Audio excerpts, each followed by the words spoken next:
What's going on, everybody? Welcome into the Blazers Uprise post-game show here on a Sunday afternoon, and it is a good Sunday because it was Dame time today.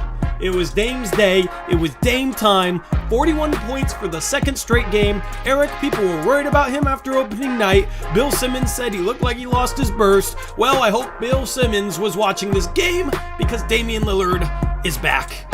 And as good as ever, man. 41 back-to-back nights. You love to see it. Yeah, Dame was incredible.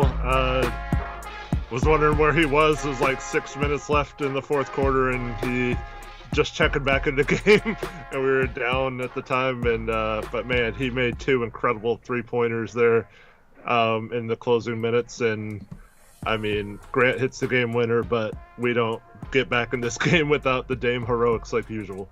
Yep, absolutely. But before we get into this post-game show, I gotta thank the sponsor once again, BetOnline, as this post-game show is presented by BetOnline, and the NBA is back, and you can get in on the action with BetOnline.ag. You'll find the latest odds, matchup info, player news, and game trends, and as a continued source for all sports wagering info, BetOnline features live betting, free contests, live scores, and giveaways all season long.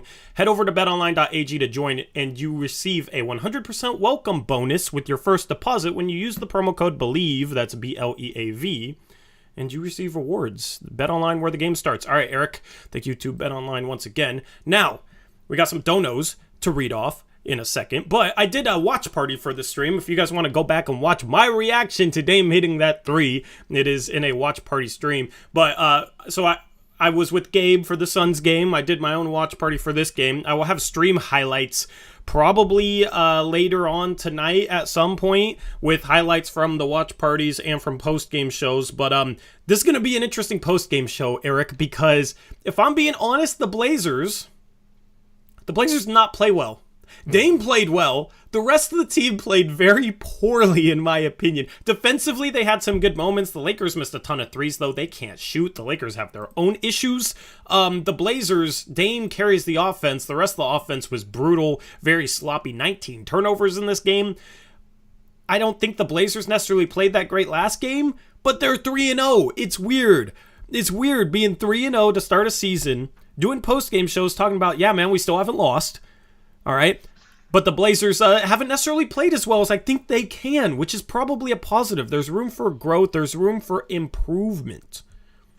Yeah, absolutely. And outside of giving up 35 in the third quarter, in which they outscored us 35-23, and it looked like the game might be slipping away. Outside of that, it's the defense. I mean, if we score 106 points last year, we're probably losing by 10 or 15, you know? Mm-hmm. Yeah, it's just the defense. If you bring effort on that in consistently, I mean, we gave up a ton of wide open shots, but luckily for us, they weren't hitting a lot of open threes, especially in the first half. But if you bring the defense consistently and can hold teams to, you know, just over 100 points, most games you're going to at least be in it towards the end, no matter how bad your offense is. So I think that's the difference between the last few seasons and this season so far, at least, is that we have some players that are keeping us in the game on the defensive end when their shot's not necessarily falling on the offensive end. Yep, absolutely.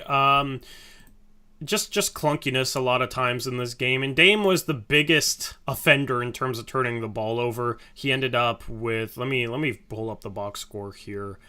We will have our full complement of graphics tonight, by the way. Chris back on duties, but Dame ended up with 6 turnovers. I don't think he had a single turnover in the fourth quarter. Kind of took over the game offensively there late in that one, but had a couple passes where it was just very confusing to see from Dame. Hart, 3 turnovers. Simons, 5 turnovers. The starting backcourt gets 11 turnovers, and a lot of the turnovers were just silly.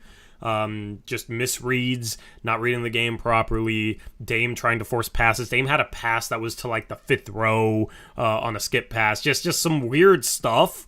And you know, the rest of the team, like Grant has a good game offensively, 16 points, 5 for 11. I was saying I wanted Grant to be more aggressive offensively during this game, but everyone else, Nas 3 for 6, solid. Ant 5 for 17 though, struggles once again. I think wasn't he 5 for 17 last game too? Something like that. Might have been 5 of 18. Yeah. Dame was 5 of 18 in game 1 and was like 5 for 17 in game 2 and game 3. So it would be nice to get both these guards going at the same time. But as I said at the start of the season, just as long as one of them's going and just as long as enough other guys step up and the Blazers play good defense, they can have a bad offensive night. And, Dame can carry him enough and the defense can carry him enough to a win. So the Blazers only give up 104 points to the Lakers in this game.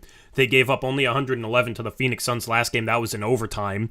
So the defense has been good enough for the Blazers to withstand a couple of nights in a row where like Dame has it going, but nobody else does. In the past, it's like if we just had enough defense, I mean, just not to bring up old wounds or anything, but you think back to Game 5 against Denver in the playoffs where Dame has 55 and the Blazers lose in OT because they give up 147 points. Like, we just needed adequate defense. That's the problem in the past is like Dame's carried, but the defense hasn't been good enough to withstand like other people not stepping up on offense. Nobody else really stepped up on offense outside of Jeremy Grant for certain stretches, and the turnovers were terrible, but the Blazers still won this game because Dame went off in the defense. Yeah, and going into this game, they were 9th in defensive rating, according to Basketball Reference. That's nice. Yeah, and that should at least remain the same, top 10. So yeah, if I'm not really worried about the offense. Like, these turnovers aren't going to happen. The sloppy play shouldn't continue like every game. And then the shooting, I mean, Ant's not going to shoot 25% from 3 and under 40% from the field all season. Yes, it sucks that he's not shooting well right now, and he was not good at all in this game, at least shooting the ball. But yeah, I'm not really worried about the offense yet. Hopefully it comes around relatively quickly because it would be nice to not have to, rely on Dame to hit big shots and an Ant game winner last game and a Grant game winner this game. It would be nice to like actually have a little bit of a lead in crunch time and then rely on our defense to get stops and close the game out. But yeah, I'm still not worried about it. Are you? I'm not worried because here's the thing. Here's what the best teams in the league do is they are able to win games where one side of the floor for them isn't good. Like the best teams, when they have an off night offensively, they're able to win games because they play good enough defense to still outscore teams, right? Or, if the other team's hitting shots or the defense isn't as good, they have enough offensive firepower to still outscore teams. So that's the thing with the Blazers. It's always been they've had to have on nights offensively, and luckily in the past they've been able to because they've had Damian Lillard, CJ McCollum, all this talent. But when you get into the playoffs and teams load up on Dame and are able to be more physical and, the isolation-heavy offense that we've had in the past doesn't work, you got to be able to play better defense. And we haven't seen that yet. So hopefully we're seeing that this year.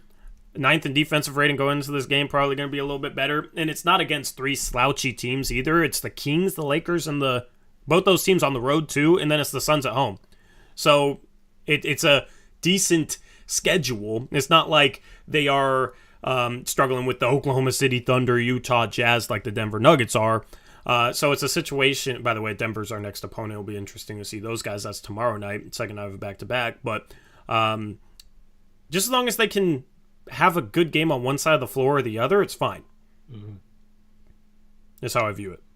Yep. I mean, you'd like to see it start happening more consistently, or you get both. But yeah, I'll take it. I mean, who knows how they would react if they're not winning these games? But as long as you're winning, I think players will continue to trust the process that it's going to eventually come around. Now, if they start losing games and fall below 500 at some point, maybe they start to question whether it'll ever come around. But I think, like you mentioned at the top of the show, I think it's positive that not only are we winning games, but Chauncey also has plenty of film to show on improvements and things we can do to get better. Mm-hmm. And that'll get the players more excited, because if they're 3-0 with all these mistakes and stuff, like, imagine if they start cleaning some of that stuff up. So I think it's good that we have the wins to come along with it, even if we're relying on, heroics from Dame at the end or whatever. It's just good to grind out the wins and get them and trust the process that it'll get better. All the other things we need to improve. Absolutely. And we've talked about how the Blazers have a tough schedule the first month and a half of the season, but I did lay out the optimism of the first 7 games. I said, out of the first 7 games, they have 5 home games, 2 road games. If they can just take care of business on the couple of road games, then you could be looking at them actually having a quick start to the season. Now, in November, the schedule gets really tough, but it's a great opportunity going into this 4th game because they're sitting at 3-0. They've won 2 road games. They won their second road game last year on December 19th. They won their second road game this year on October 23rd, almost 2 months earlier. Okay? So already looking better. They already have brought the defense on both road and home, which last year it was they brought it at home but didn't bring it on the road. Okay, so now it's translating home and road, which has me optimistic. But now they have a 4-game homestand. Denver, Miami, Houston, Memphis.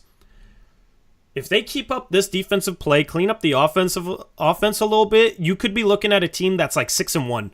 Maybe even 7-0. I can't rule that out. But Denver struggled. They barely beat OKC last night. They lost on opening night by 20 to the Utah Jazz. Miami has been okay. Houston is a bad team. Memphis hasn't looked that great. They're missing Jaren Jackson Jr. They might not have Dylan Brooks. That's November 2nd. I mean, the Blazers are in a great position, Eric, to start off this season with a ton of momentum, with a ton of confidence, and with they go 3-1 on this homestand. They're 6-1. And then they go into the tough part of their schedule, but that's far better than I could have even hoped for.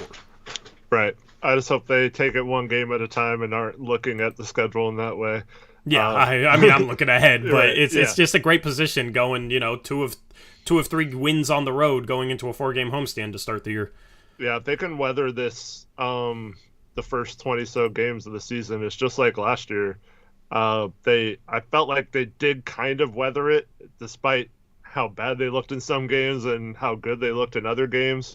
But then the wheels fell off after that when it was supposed to start to get easier, and then Dame was out of the lineup, and we all know what happened there. But if they can continue this momentum through the first 20 plus games of the season, and then you get into those months where they have a bunch of home games. I think one month they have almost 15 home games or something crazy like that. And it's all against what should be lesser opponents and stuff. So if they can have a good record going into those months and then pad their standings or win column in that month, it can be a really magical season. I'm hoping that's the way it trends too, but they definitely need to play better than they played in these first 3 games. Yep, absolutely. So let me thank a couple of donation messages.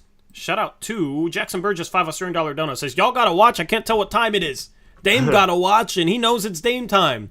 So let's recap a couple of the final plays there. The Blazers were down, Eric. I had a feeling this game was over. With 1 minute and 52 seconds left, they're down 102-95. Dame gets fouled, goes to the free throw line, knocks down 2 free throws, 102-97.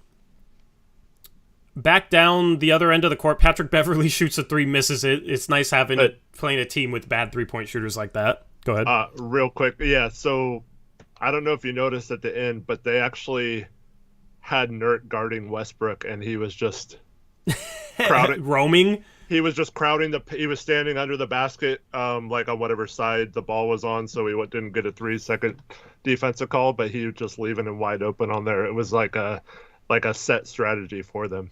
Which is a great strategy to do against Russell Westbrook, man. I mean, that dude, that's why having just a shooter is better than having Russell Westbrook, because down the stretch, you want LeBron and AD to keep doing their thing. Both those guys were solid tonight.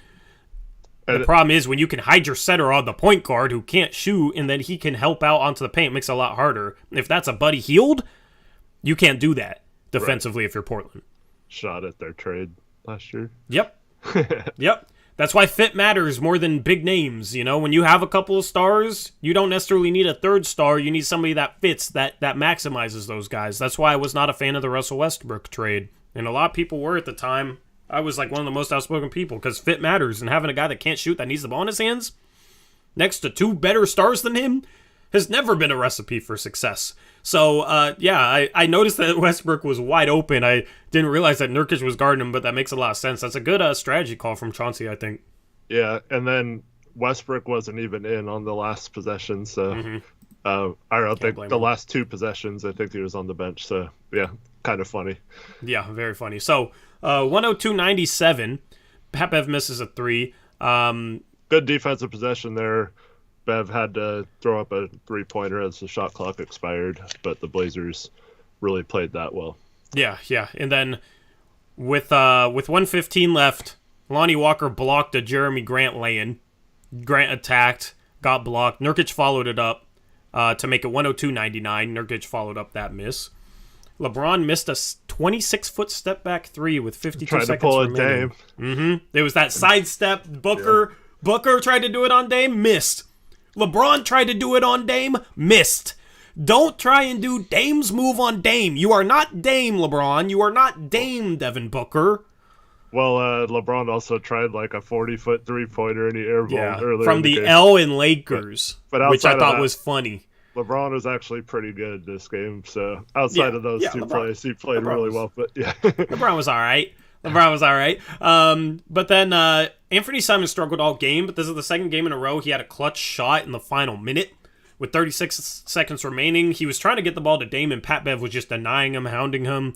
And that's when you need that second guy that can create in the starting lineup. People say that, Anthony Simons and Damian Lillard are too duplicative. I've heard that argument in regards to Dame and CJ, and now Dame and Ant. Like, you need a 3-and-D guy there, right? Like, you don't need... some people seem to think you don't need two shot creators on the court like that, but when the team's denying Dame, you can't give him the ball, you need somebody to create something, and having another guy that can create at a high level in clutch situations has been good for the Blazers for years. Having CJ McCollum do it, he's stepped up a number of times when you can't get Dame the ball or Dame's struggling, having that second guy that can create. Anthony Simons, for the second game in a row, Eric, steps up with a clutch driving layup over Anthony Davis as well, with 36 seconds left. Huge shot from him. Yep. And then, Russell Westbrook goes down and with what was on the shot clock? 18 seconds on the shot clock. Something misses the mid-range jump shot, dude. It was shades of the 2019 playoffs. I loved him shooting that shot. Mm-hmm. I loved it. So then... up one, too. They don't have to shoot that. Yeah. So then the Blazers get the rebound. Yusuf Nurkic has a moving screen call that was terrible. It was a classic Pat Bev flop, and Chauncey challenged it. I had a feeling it wasn't going to get overturned because Nurkic put two hands in his back, but he didn't move he didn't move. He just put two hands in his put his hands up and then just kept them there. And Pat Bev backs into him and then falls. That pissed me off. Yeah, I didn't think there was any way they were going to overturn it. Luckily, as he's going down, he kind of exaggerates a flop, and it convinced the refs enough to make them actually say out loud that they thought he took a dive, and that's the reason why they overturned it. So, I thought when he stuck out his arm, even though he didn't push off with it, I thought they were going to keep the foul on him, but thankfully they didn't. But yeah, it was hilarious that he actually said that out loud. Yep. I hate refs falling for that in a high leverage situation. I understand saying, okay, you fall for that, whatever, but in that situation, you cannot fall for that as a ref. And the ref had a view from the side where he could see if Nurkic pushed out. So I don't know what happened with that, man. I don't know what the ref was thinking, but it was frustrating that they fell for that. Glad it got overturned, and then Dame hits that step back three to put the Blazers up. Huge clutch shot from Dame with 12 seconds left. Then LeBron gets a driving dunk to tie it up 104-104. Then inexplicably, so LeBron and AD were on the near side of the court. The ball is being taken out on the far side, and for some reason Winslow and Nurk switch when they had no reason to. Yep. And Nurk, instead of, I think the because you were saying on the play-by-play stream, no threes, no fouls, right? Mm-hmm. And I think Nurk was playing because LeBron had it near midcourt, and so Nurk was trying to make sure he didn't get a 3-point shot, but that's not ideal to have your rim protector, who's not the quickest guy to guard LeBron, guarding him near midcourt. You don't want to give up a wide open dunk. You want to get a stop. It's just don't lose the game with a foul or a three. But and then we had no help. On the help. Yeah.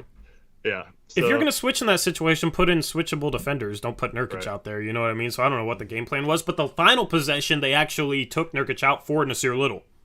Yes. Which made sense. So it's like, okay, that's the thing. It's like in the past, I feel like our previous head coach just like puts Nurkic back out there with like Melo, and Derek Jones Jr.'s on the bench and for a defensive stop. So I like that Chauncey saw that and made the adjustment. And Ant came out because he had 5 fouls instead of Dame. I wonder if Ant didn't have 5 fouls if Dame would have been the one that came out on that. Yeah. Because we don't need to have Dame out there in that possession with 3 seconds left. But before that, there was one more play we'll get to. Yeah. Before we talk about that. So tie game. They run an inbound play. The Blazers call a timeout to advance it with 7.7 left. Inbound play. Jeremy Grant pins down for Damian Lillard. Damian Lillard gets denied. No surprise there. They inbound the ball to Grant. He was kind of low post, but pushed out a little bit towards the 3-point line. So it became a face-up situation against LeBron. Grant jab steps baseline, drives middle, finishes on the other side of the rim with contact from behind by Anthony Davis.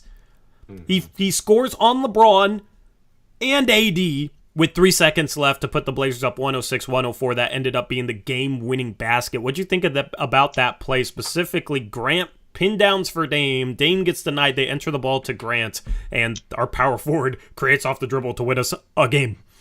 I know you disagree, but I think the play call was for him. They knew, once again, judging based off Chauncey's comments last game, where they knew Dame was going to get the defensive attention. Dame had just hit that big 3.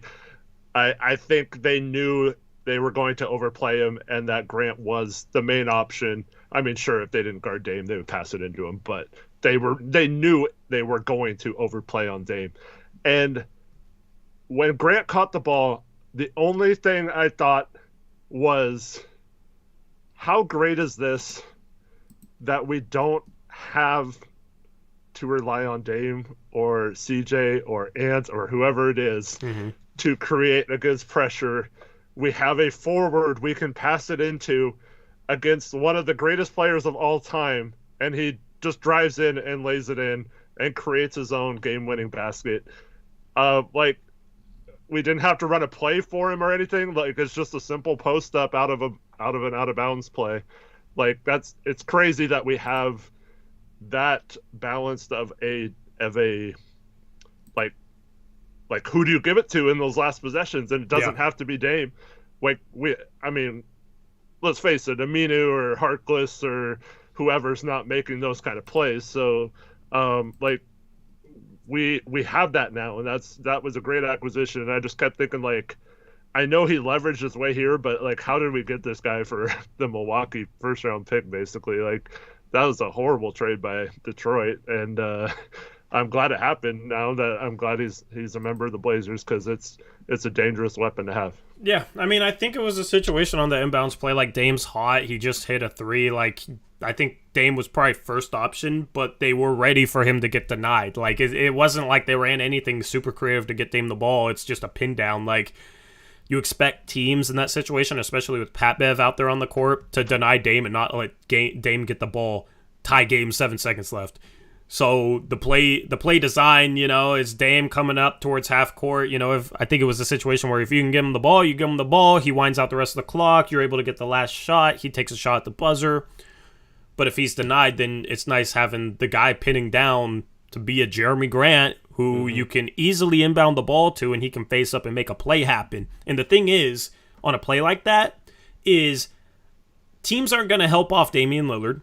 So Damian Lillard was on that side of the floor. He just flashed to the top of the arc, but you're not going to help off of him. So there's maybe a little bit more space compared to, your normal face-up situation from the corner, because it's a clutch pressure situation with one of the clutchest players in the game who just hit a clutch 3 in Damian Lillard that you couldn't give him the ball, but now he's a floor spacer.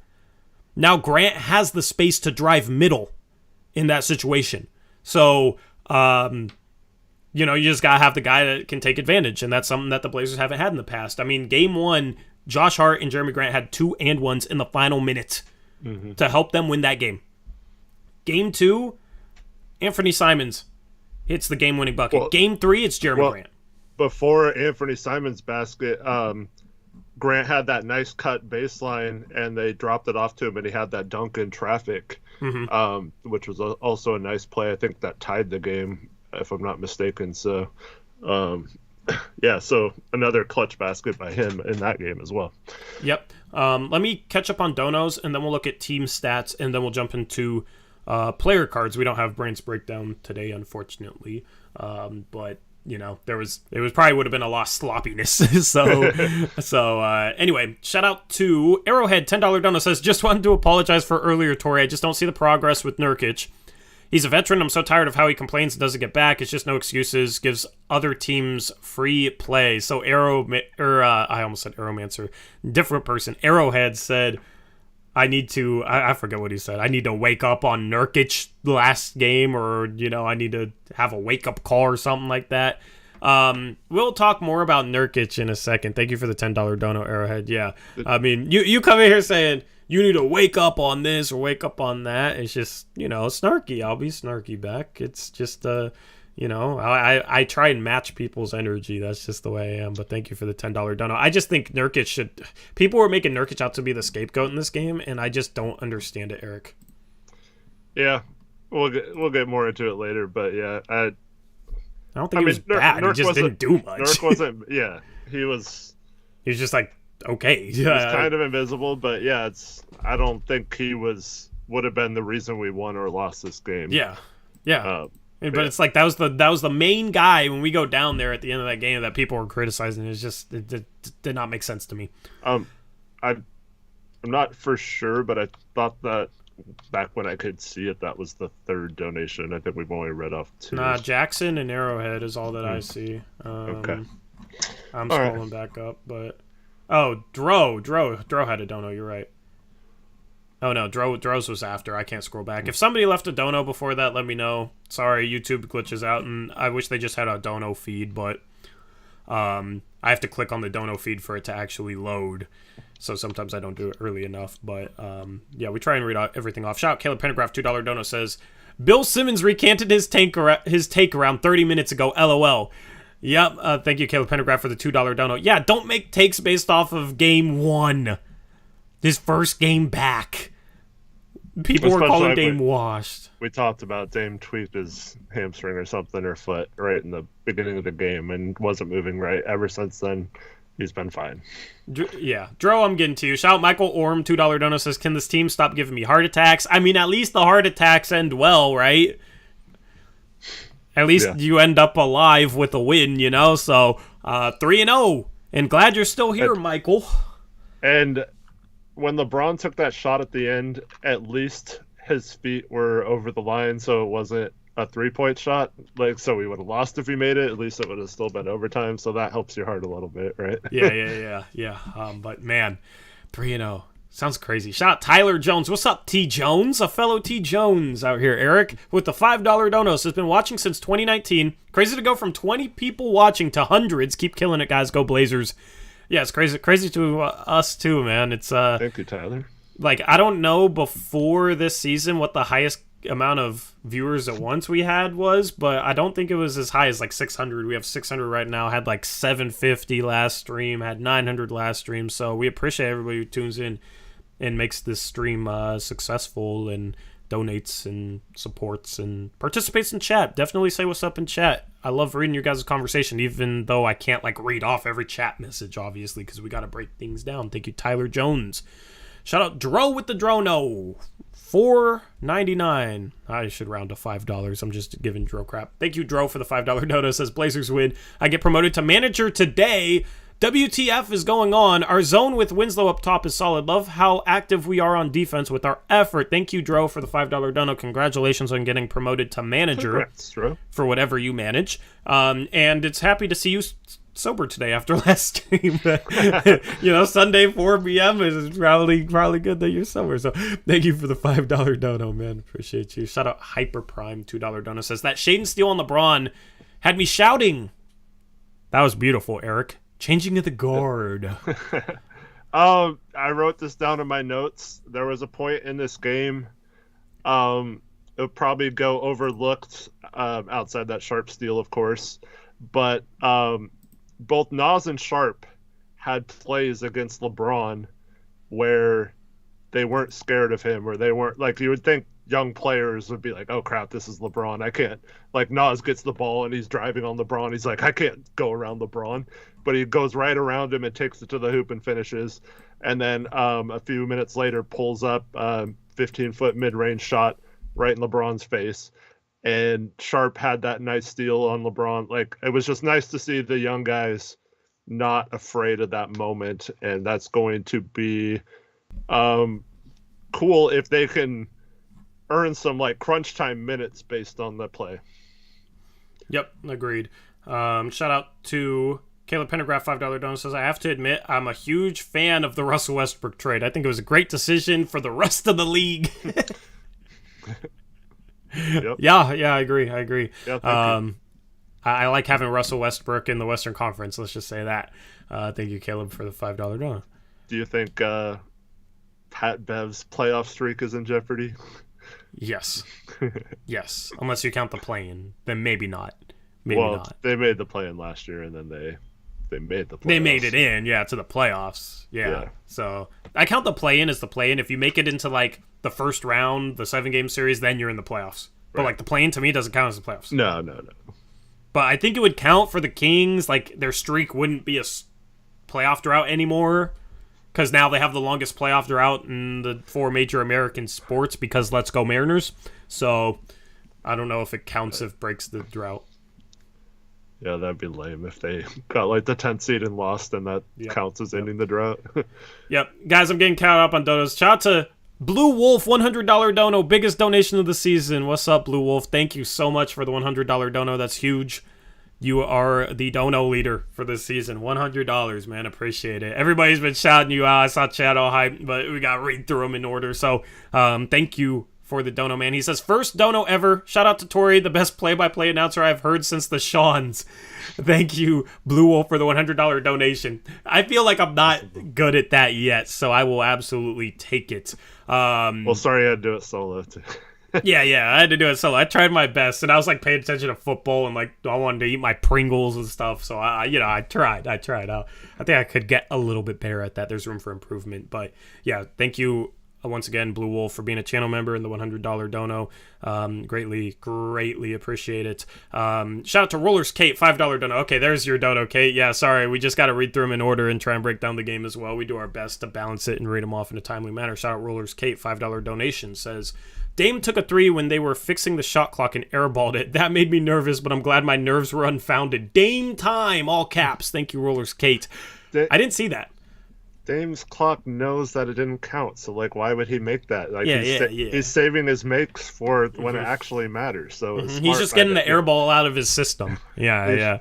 He's just like, I'm gonna fool them into thinking I'm like washed and airballing this 3 like LeBron did, and or AD off the side of the backboard. Dude, did you see Nurkic on that play? Yeah. Nurkic like waved him and just turned and didn't even watch him shoot the ball, and just turned and looked at the rim. The ball didn't even end up getting to the rim because it hit the side of the backboard.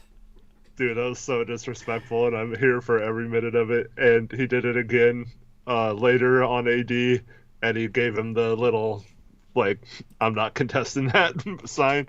And Nurkic is an asshole, man. I can't stand that as a shooter. Like, I'd much rather the guy run at me and try to contest the shot than just turn around, because like then it's in your head, you know. Dude, if Nurkic wasn't on our team, I probably couldn't stand him. Like, he's that type of guy just annoying on the court to play against. And I mean, a lot of fans get annoyed by him that are fans of our team, but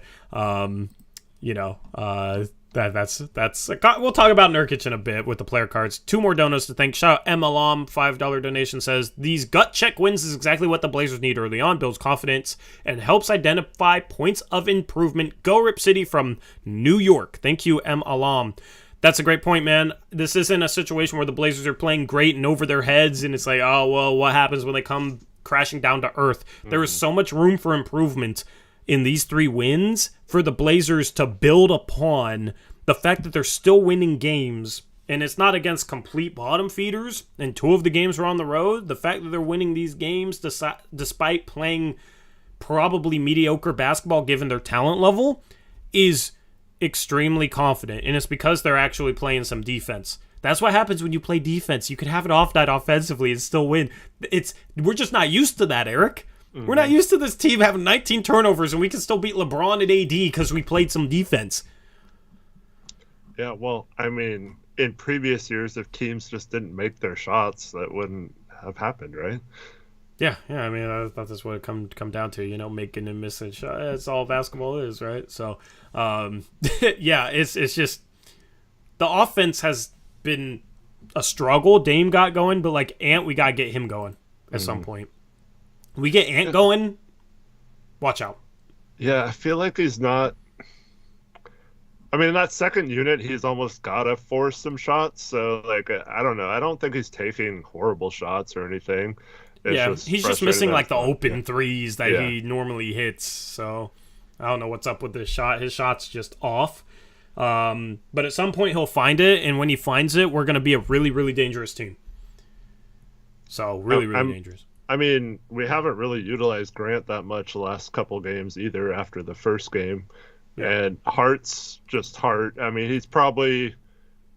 At some point, Hart's probably going to have to start shooting threes when he catches them and he's open. I know he doesn't necessarily want to, but just to make the defense stay honest. Yeah. And he's been hitting his threes. He made his only 3 he took today. And then, after that, he passes up an open 3 and travels.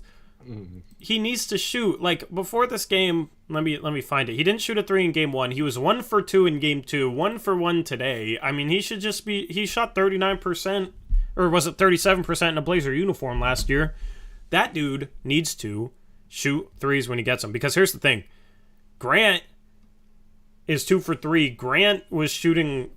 What was Grant shooting? Let me look it up. Do you know what Grant was shooting on threes in the first 2 games? Because he was 3 for 3 in game 1.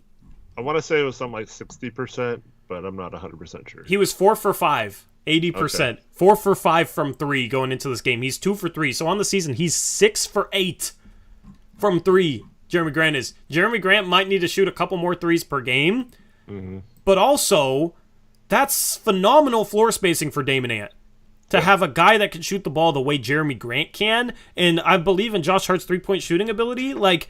I think those 2 guys could be as much floor spacing as Dame has had in a starting lineup, maybe in his entire career. Well, the thing is, too, Dame has been getting to the rim with ease.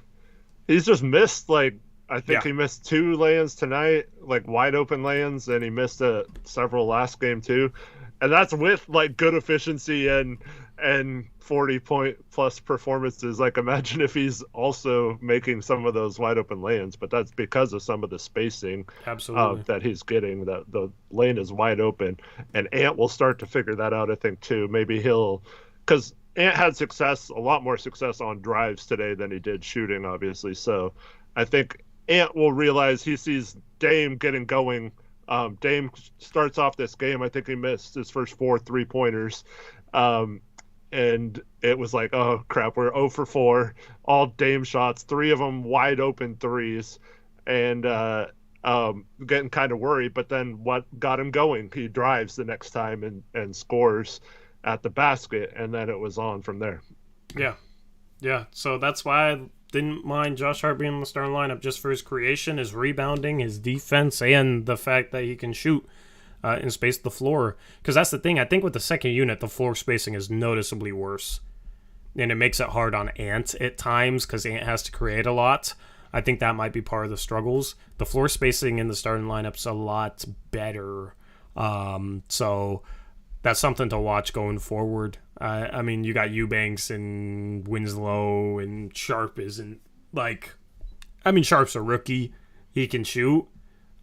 He made 3 for 3 from his threes in the first game, but then hasn't even really shot any. And then Nas hit a 3 today, but turned down an open 3 to drive into 3 defenders in the paint in this game as well. So we'll look at player cards in a second and kind of fully break that down. But it's a situation where I think the floor spacing has been good in the starting lineup. You know what's funny, though? What? All the analytics say the opposite. Like, our bench unit has been far superior offensively than our starting unit so far in the first. That can be true with the spacing being worse. Yeah, I know. I'm just saying, like, I just haven't seen it because It's weird that it's playing out that way, I mean, Nas had a couple of shots in the second half. The bench today was 7 for. Let me do the math. 7 for 21 from the field, 33%. Our bench last game. And that's not counting like Simon's playing with that bench unit either, right? So Simon's with the bench unit. I don't know what he shot today, but it was not good. It probably brought our shooting percentage with the second unit below 30%. Mm-hmm. With the Suns game, I'm going back to that box score and looking at this. They were, nope, that's the Suns numbers. Nas was 4 for 5, Eubanks 2 for 3, Winslow 1 for 4. So they were 7 for 14, which is solid, 50%, obviously, but that's Nas going 4 for 5 in 13 minutes. So we'll talk a bit more about Nas. He had good moments in this game, too. He finally is starting to look like he has a little bit of a rhythm. But let me take the final dono first, and then we'll look at team stats. Shout out Connor with a $50 dono. What's up, Connor? Connor's our mod, by the way. Thank you for being a mod, and thank you for the $50 dono. Says, everyone knows it's coming, but you still can't stop it. Hashtag, you know what time it is. Thank you, Connor, for the $50 dono, man. That's huge as well. Appreciate the support. Yeah, you know what, dude? I was thinking this offseason, man. Like, it's going to be sad when Dame retires, because watching him do the stuff he does tonight is so much fun as a fan. So much fun. And after him missing so much time last year, I don't know, man. I realized how much I missed Dame time. Yeah. And now it's like 2 games in a row we've had it. I've just been savoring it. I've just been savoring the moment of Dame time. Because it's something beautiful. It's something blissful. It's throw out any adjective you want out there that's positive. It's so much fun to watch this dude take over a game, to hit the types of shots he makes, and just to be back there and looking comfortable and looking like himself. And dude, like these 2 games that he's had 41, it's like it's been a 41. I don't know. Like, I don't want to say it's a quiet 41, but I feel like he could play even better than this, and he's had 60-point games in the past and whatnot, but it hasn't seemed like a super difficult 41 for him. I don't know why. Well, I forgot what it was, but some like 6 of his first 7 or 7 of his first 8 threes were catch and shoot off-ball threes. So that's an evolution to where he got some wide open threes in the first half of this game, and that's nice to have. And if he just cleans up those turnovers, man, I don't know what he was thinking on some of those, but other than that, it's hard to criticize what he's doing on offense, because he's just locked in right now. Yeah, and I want to make this point in a second after we look at team stats. All right, so let me set that up, because the first guy we're going to talk about is obviously going to be Dame. Mm-hmm. Obviously going to be Dame, but I want to make a comment about his off-ball stuff. But first, team stats. We added rebounds, Eric, and we added shooting percentages, all right? Hopefully that looks good and isn't too condensed. But both teams shoot 44% from the field. Blazers 37% from 3, which is solid. Lakers 6 for 33, man. I couldn't imagine being a Lakers fan. You got LeBron and AD, but you surround them with dudes that cannot shoot. Yeah, they were rough in the first half, 1 for 15 or something like that. Yeah. Let me know they made game as well. I think they made 5 threes in the second or the third quarter. So did they not hit a three in the fourth quarter then? I don't know. They started off like 1 for 14. Mm-hmm. 1 for 14. And the thing that jumps out to me about the 3-point shooting is Blazers less than 30 attempts again. Like, it's crazy that we're not doing this with 3-point shooting. So that's something that as teams start to respect our attacking of the basket and our paint scoring, that's going to open up those threes eventually, but we're not having to win or relying on living or dying by the threes like we have in the past. Yeah, and attacking the paint is getting this team to the line. In Game 1, they had 33 free throw attempts to the Kings' 19. In Game 2, they had 36 free throw attempts to the Suns' 21. And then in this game, a game where the refs, honestly, were seemingly on the Lakers' side, 27-20. The Blazers shoot 7 more free throws than them. So that's the thing. You look at paint points, the Lakers actually had more, 66-38. But the Blazers are getting to the line because they're attacking. A lot of that's like Josh Hart attacking. Dame, of course, will get to the line in a number of different ways. But you see this team getting to the free throw line a lot. And they're also getting offensive rebounds, 13-10. They struggled in the first half rebounding on the offensive end, or on the defensive end. I think the Lakers had 10 offensive rebounds at halftime, Eric. I was trying to think of any they got in the second half. I don't know if they got a single offensive rebound in the second half. But yeah, I think that's one of the reasons why they struggled to score in the third quarter, the Blazers, is that I didn't think they got to the free throw line as much as they were in other quarters. So that's something that they have done a great job, like you said, of doing this season, is being aggressive and getting to the line. And I felt like they kind of went away from that in the third quarter, but luckily they got that back.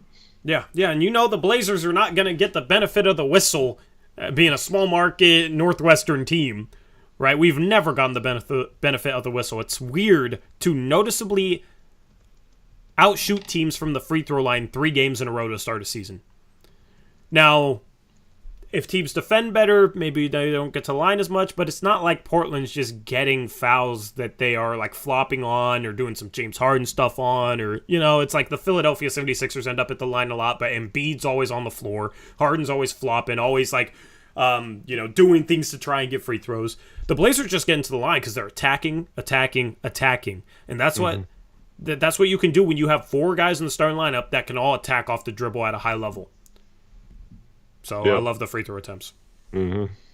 Assists, 26-19. I thought the Blazers had some good ball movement possessions in this game. Dame got a wide open 3 off some great ball movement there in the first half. I forget what part of the game it was at, but it was like 5-6 passes in a row. I wish you could have done Brandt's breakdowns, because that would have been maybe my favorite player of the year so far to break down. Because I wish we could show highlights on this. This stream would be unstoppable if we had highlights, but they had some really good moments of ball movement in this game. But obviously when Dame has it going and other people are struggling, Dame's going to take over and create off the dribble for himself, and that's what's nice is you have that guy that can do that when it's needed.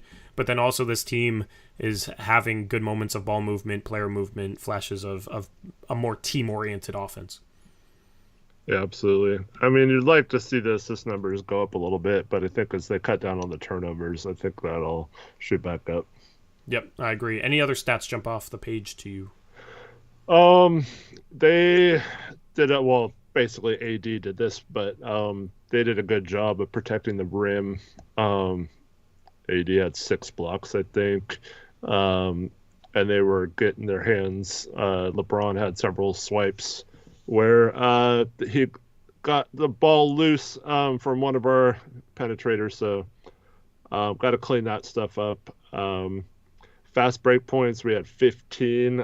It's not as good as it has been the last couple games, but I'll take it. But didn't get back a few times, so some of those turnovers led to easy baskets for them.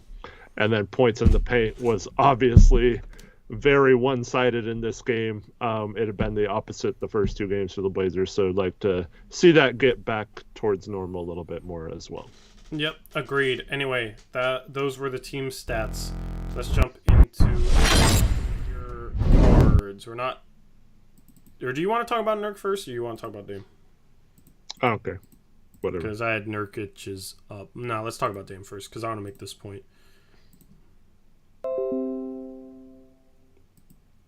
You just gotta wait for them to download. All right, there we go. Damian Lillard, 41 points, 5 rebounds, 2 assists, a block, 15 for 25 from the field. More efficient night than his previous 41-point outing. 6 for 13 from the three-point line, 5 for 7 from the free throw line. The turnovers were a little bit rough. 2 assists, too. He hasn't been assisting as much, but that is him playing more of an offense that moves the ball, looks to get him going instead of him having to get everybody else going. But I wanted to make this point, Eric. Him off the ball, people have talked about how it's... some people have argued that he's better playing on the ball. Like, he needs to have the ball in his hands. He can't figure out how to play off the ball. Like, he's not Steph Curry. I've heard it all in regards to arguments saying that Dame should be on the ball, shouldn't be utilized much off the ball. But in 2019 to 2020, during that season, he shot 45% on catch-and-shoot threes. During the 2020 to 2021 season, he shot 40% on catch-and-shoot threes. Last year, obviously, he was hurt, didn't shoot the ball well at all. Injury, we know the whole story. So, his last 2 healthy seasons, 45 and 40% on catch-and-shoot threes. I've never understood how people argue that getting Damian Lillard catch-and-shoot threes that he doesn't have to work for, that he's not having to fade away, shoot off the dribble with the hand in his face on, is a bad thing. And we've seen him get more catch-and-shoot threes in this 3-game sample than I think we've ever seen him get, at least since LaMarcus Aldridge left. And he's second night in a row, he shot really well on them. Yeah, well, here's the thing, too. He doesn't look fully comfortable yet. Like he's almost surprised when he's open. Like, wow, it can be this easy, you know? And, like, so imagine, like, 10, 15 games from now when he's, like, oh, yeah, look at this play. It worked perfectly. Open 3, cash, you know? Like, he's going to get better at it the more he does it, too. And it'll help prolong his career, in my opinion, because he's not having to create everything off the dribble. So I'm all for it. I mean, the shots he was getting in the first half were absolutely incredible. And if we can get him those consistently, he could average like 30, 35 points per game pretty easily, in my opinion. Well, Eric, do you realize what he's averaging after this 3-game? Well, I know. Just a 3-game sample? Yeah, it's probably I'm going to do the math right now. He's averaging 34 points per game. Yeah. And that was with that bad shooting night in game 1. He's dude, like, I should have gave him more love as a possible MVP. He's playing like an MVP right now. 3 games back. His burst is looking as good as ever. He has a little bit better floor spacing, but he also has guys that can create for him. And the quality of his shots that he's had in the past couple of games, probably the highest percentage of, like, really high quality shots for a 40-point game than Dame's ever had. Because normally, how does he always get 40, 50 points? He's hitting a bunch of threes off the dribble, deep threes, will pull up from 32 feet. Like, that's how Dame gets his 40, 50, 60-point games. This is 2 games in a row where he's had games of over 40 points where he's been set up on a lot of them and haven't had to hit those insanely difficult shots, which means it's potentially more sustainable. And we've seen this dude in the past average 30 points and 8 assists per game in a season. I think there's a legitimate chance he averages 30. Like, I don't want to get too ahead of myself and too optimistic right now, but there's a legitimate chance that he averages 32 points per game or something like that this season. And at that point, if this Blazer team wins a lot of games, I mean, he has to be in the MVP conversation. Yeah, and, I mean, if we're winning, if we continue to win, I think that'll come with the territory. So if he's playing well and we're one of the top 4 seeds, I don't see how you could not have him at least top 5 in the MVP voting. So I think that just will come with how the team does. If we're near the top of the standings, I don't see how you could not consider him for MVP if he's putting up these kind of numbers while efficiently doing it and also the team's having success, because then there's no argument you can make against him. Yep, agreed. Let's move on and talk about Jeremy Grant, 16 points, 2 boards and assists, 5 for 11 from the field, 2 for 3 from 3. We've already talked a lot about him. He hits the game-winning shot with 3 seconds left on LeBron and AD. Defensively, I thought he was solid tonight. I mean, I think he's making a difference with this Blazer defense.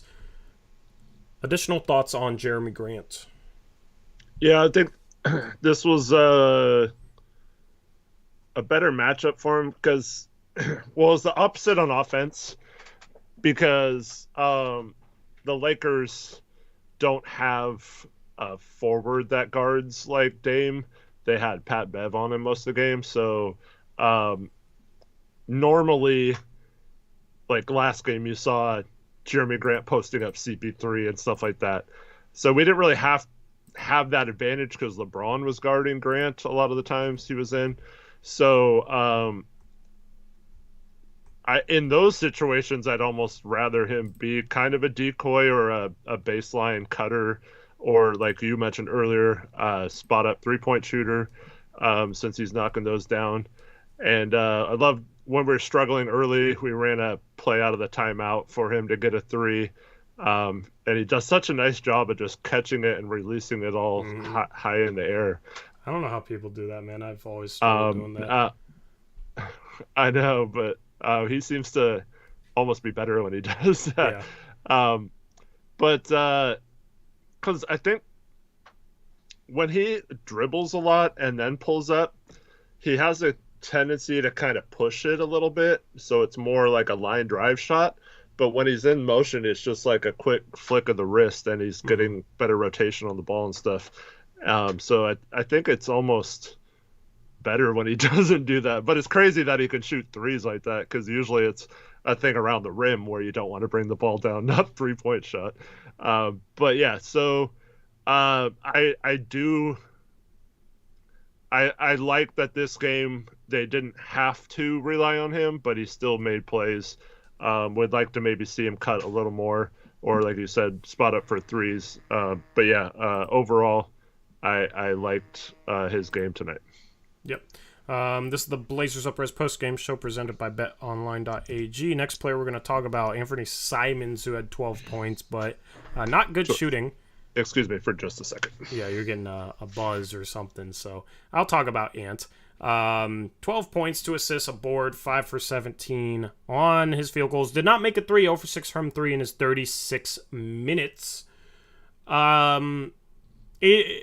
It's a product of him just missing shots, I think, at this point. His shot seems a little off. He has to shoot some difficult looks with a bench lineup that kind of lacks in shot creation.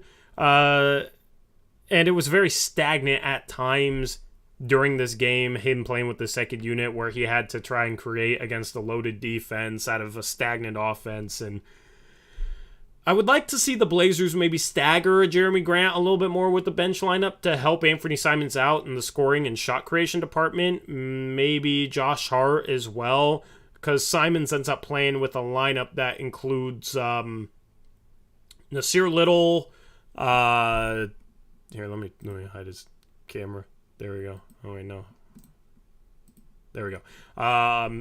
He plays with a lineup that includes Nasir Little, Justice Winslow, Drew Eubanks, Shaedon Sharpe. Like, Shaedon Sharpe could be that secondary shot creator. I just don't think his game is there yet, and he hasn't shown that he's going to, like, force a bunch of stuff. So Simons has to create a lot with that bench unit. I'm not worried. I see a lot of people really down on Anthony Simons, but, I mean, he's still getting adjusted to a new role. He was good in Game 1, had a couple bad games, while Dame had great games. You know what I mean? Next game, if Dame struggles, it could be Ant who has a 30-point game. The dude is obviously talented and is just missing shots that he's shown that he can consistently hit. So I am not worried whatsoever about Anthony Simons. Eric, what are your thoughts on Ant? Yeah, I'm not worried either. I mean, yeah, it is concerning. He didn't have a great game tonight. Needs to start hitting the 3 better. But yeah, I feel like everything else he's doing, I mean, outside the turnovers and shooting, is like good though. Like he's like making an impact on defense. He did a great job in the first half of getting through screens cleanly, and he's not letting his bad shooting affect other areas of the game. So that's good to see. But he needs to start hitting. But I don't think it's going to last, though. I think he's going to start hitting. He's been consistently a good 3-point shooter. It's not like he forgot how to shoot or something. Yeah. And I don't think it has anything to do with playing with Dame or anything. Like, he's just missing shots. Like, he's gotten shots he normally hits. Yeah. He'll hit those at some point. We'll see when that is. But I'm optimistic with him because the only question mark in regards to him, I thought, was defensively. Mm-hmm. And he's shown promise defensively. He's been a solid defensive player. Maybe the best Blazer getting through screens.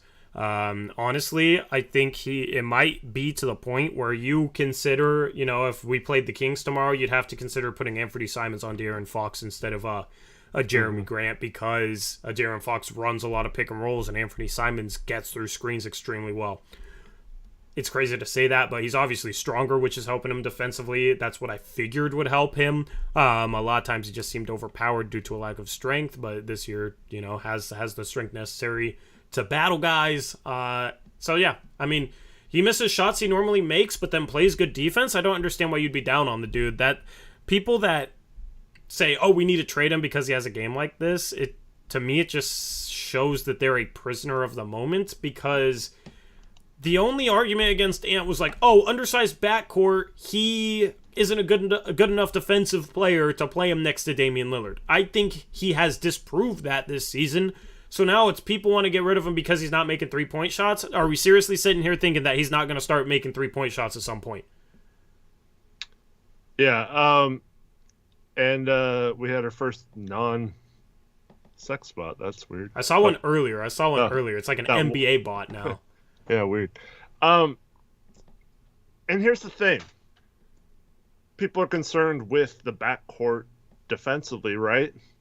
But the Blazers now have proved, I mean, it's not proven throughout the course of a season, but through 3 games, Dame and Ant have been on the court 30-plus minutes each of the games, and we have a top 10 defense. So it's not impossible for them to be on the court, and for us, that's not the reason why we've been 30th in defense like last year and 29th the year before and all that stuff. Like, it's possible for us to have a good defense with them on the floor, and I think they're showing that so far this year, and that's way more important in my mind than him making shots. I think that'll come, but I mean, he was not good tonight. It was really bad. He needs to get better, and I think he will. Yeah, I mean, but you're just gonna have games where you don't make shots. The turnovers is controllable. I mean, he ain't out here trying to miss shots, and he puts in the work to be a good shooter. So I'm not worried about him missing shots that he normally makes. I mean, if he makes 3 of his 6 open threes, we're talking about how he had a great game because he had 21 points, was 8 for 17 from the field, and 3 for 6 from 3, right? Like, in a game like this, he got good 3-point looks. And next game, he could be 3 for 6. Or 4 for 6 even. He's had games like that in the past. And then we're saying he's 24 points, 9 for 17, and 4 for 6 from... Like, that's the thing to me, is too many people are just wanting to criticize him because he misses shots he normally makes. Like, that's not something to come to any sort of conclusion based off of. Yep. And the defense has been really good. Defense has been as good as I could have hoped for from him. So, yeah, not worried. Not worried whatsoever. You can't just, trust me, he wants to make more shots than he's making right now. Okay, if he could, he would. But the thing is, he will in the future. So, not worried. Anyway. And considering, like you mentioned earlier in the show, that he's playing mostly with the second unit with Winslow, Eubanks, either Sharpe or Nas.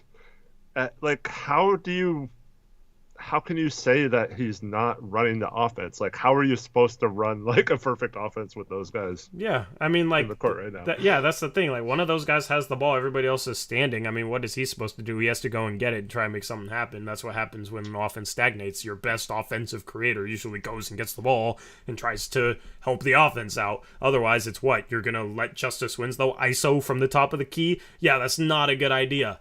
And when nobody else is moving off the ball, I mean, what should Anthony Simons do in that situation?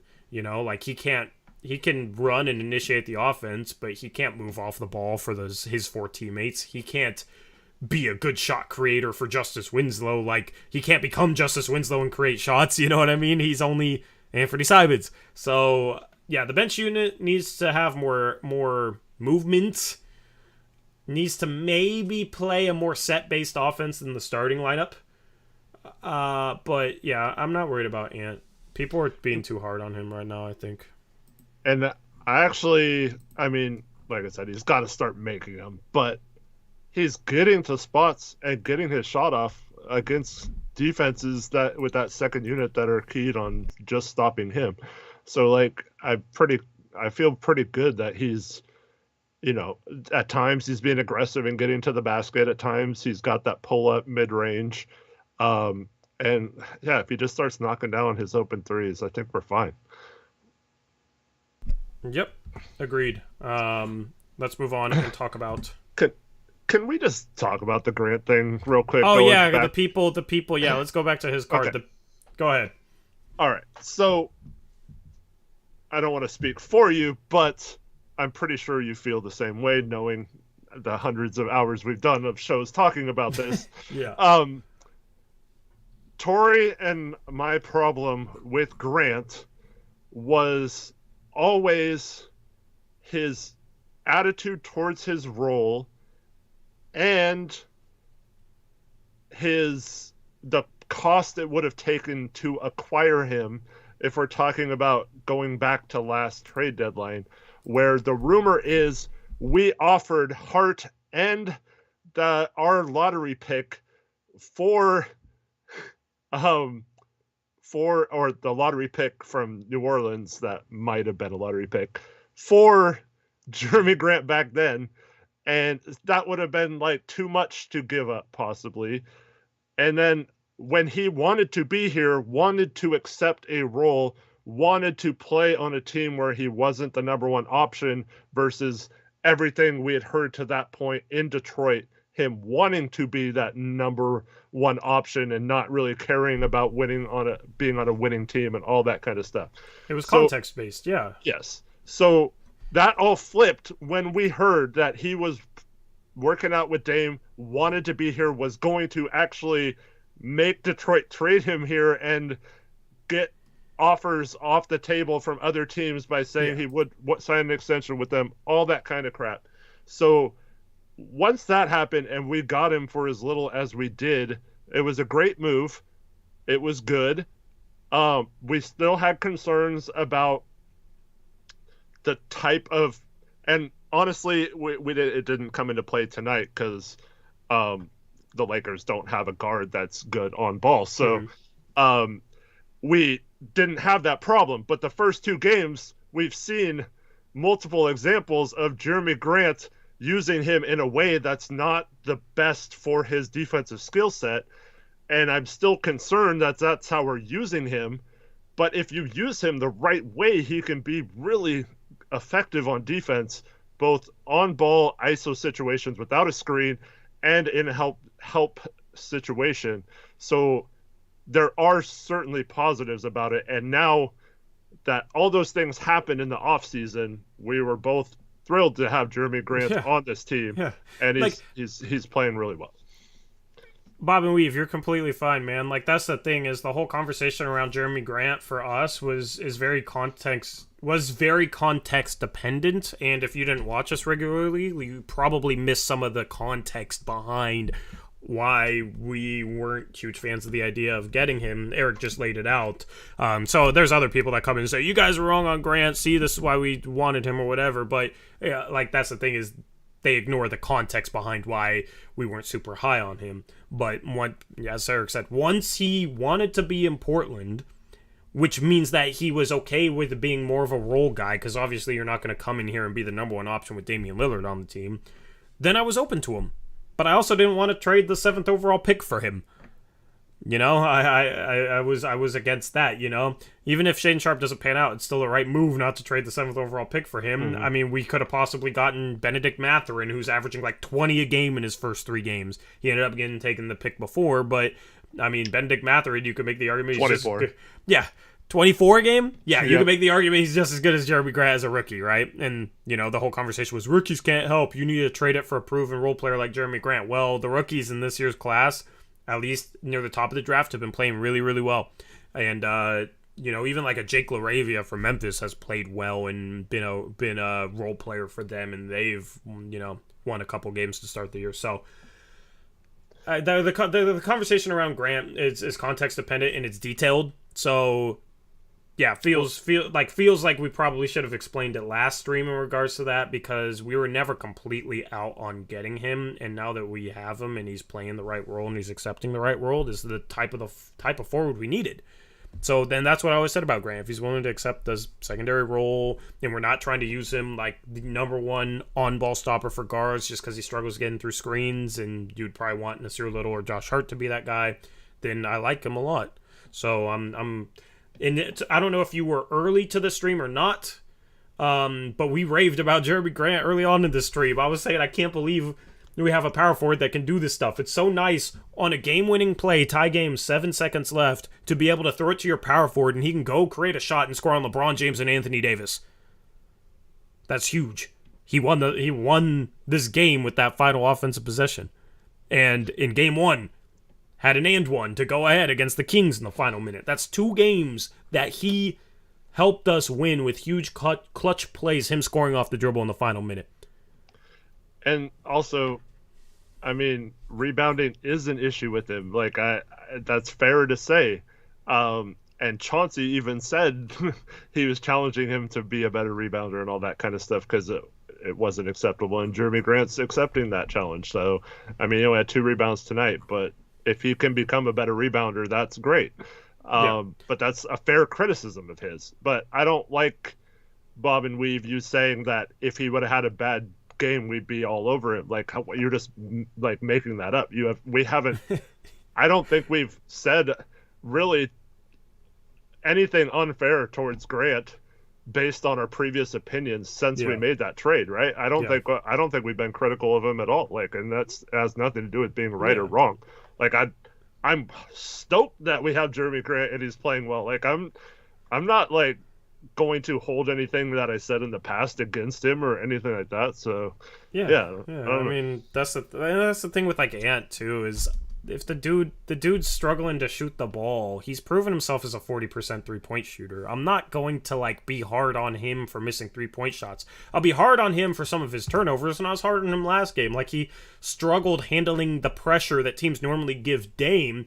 The Suns treated him similarly at times, and he struggled with it. That's something that he absolutely has to get better at. But he's also only started like a handful of games during his career, so for a guy like that who's not even close to his prime yet, like, that's going to have to be a learning experience for him. He has to get better at it, but it's not even a situation where he should necessarily know how to perfectly handle that type of defense, because even Dame didn't know how to handle that type of defense multiple years into his career. It took Dame some time to figure it out. So I'll point that out as something he has to learn, but some of the turnovers in regards to struggling to handle pressure, that's just something that he has to learn through experience mostly. And then 0 for 6 from 3, like, Ant's going to shoot better than this. And if he shot his normal shooting clip, 2 for 6 or 3 for 6, it's not a bad game. And he's been playing good defense. So, yeah, that's why I'm not burying Anthony Simons for that. But Grant has a game where he's 0 for 6 from 3 and takes good 3-point shots. I will not be hard on him. Sometimes you got guys that miss shots, and it is what it is. Sometimes guys don't hit shots. Not everybody's going to hit every shot every game. So Grant was in Detroit for 2 seasons, right? Or is it 3? 2. 2 seasons, right? And he learned how to... Dro. Okay, right on cue. Dro says, Grant was a number 1 option and learned a lot in Detroit. Thanks for the $2 Drono. Perfectly segued into my point. So Grant learned how to be the number 1 option, and now is coming at it back on, you can use those skills to fit into a team, but also like use what you learn to, Yeah. like that game-winning play tonight. Like that's a number one option type play that he learned being that option the last couple of years, albeit on a bad team. But like, so Ant got a little taste of that last year, and but it's just going to take some time for him to learn how to now equate what he did last year to being part of like a good team, or like a team that has another really good guard scorer and has weapons that you can pass to, where you don't have to necessarily take over games with your scoring if you're the bench point guard. And CJ had 6 years or so to do that. After the first couple of years he rode the bench. So like we're looking at it from that perspective, where CJ ran the second unit for 6 years and never really learned how to combine his skills to make it good in both scenarios. And I don't think it's fair to point that out for Ant after 3 games of, he's never going to be this, or he'll always be that, either direction, good or bad. It's just going to take some time for him to learn how to do with that situation. And as once again you pointed out, he doesn't have the best spacing around him with that second unit. So like it's even harder for him right now to try and figure that out, when to push and when to shoot himself, versus kicking it out to shooters who aren't as good as if he was playing in that situation with the starters minus Dame. So he'll figure it out. Just like Grant took a couple years to figure out.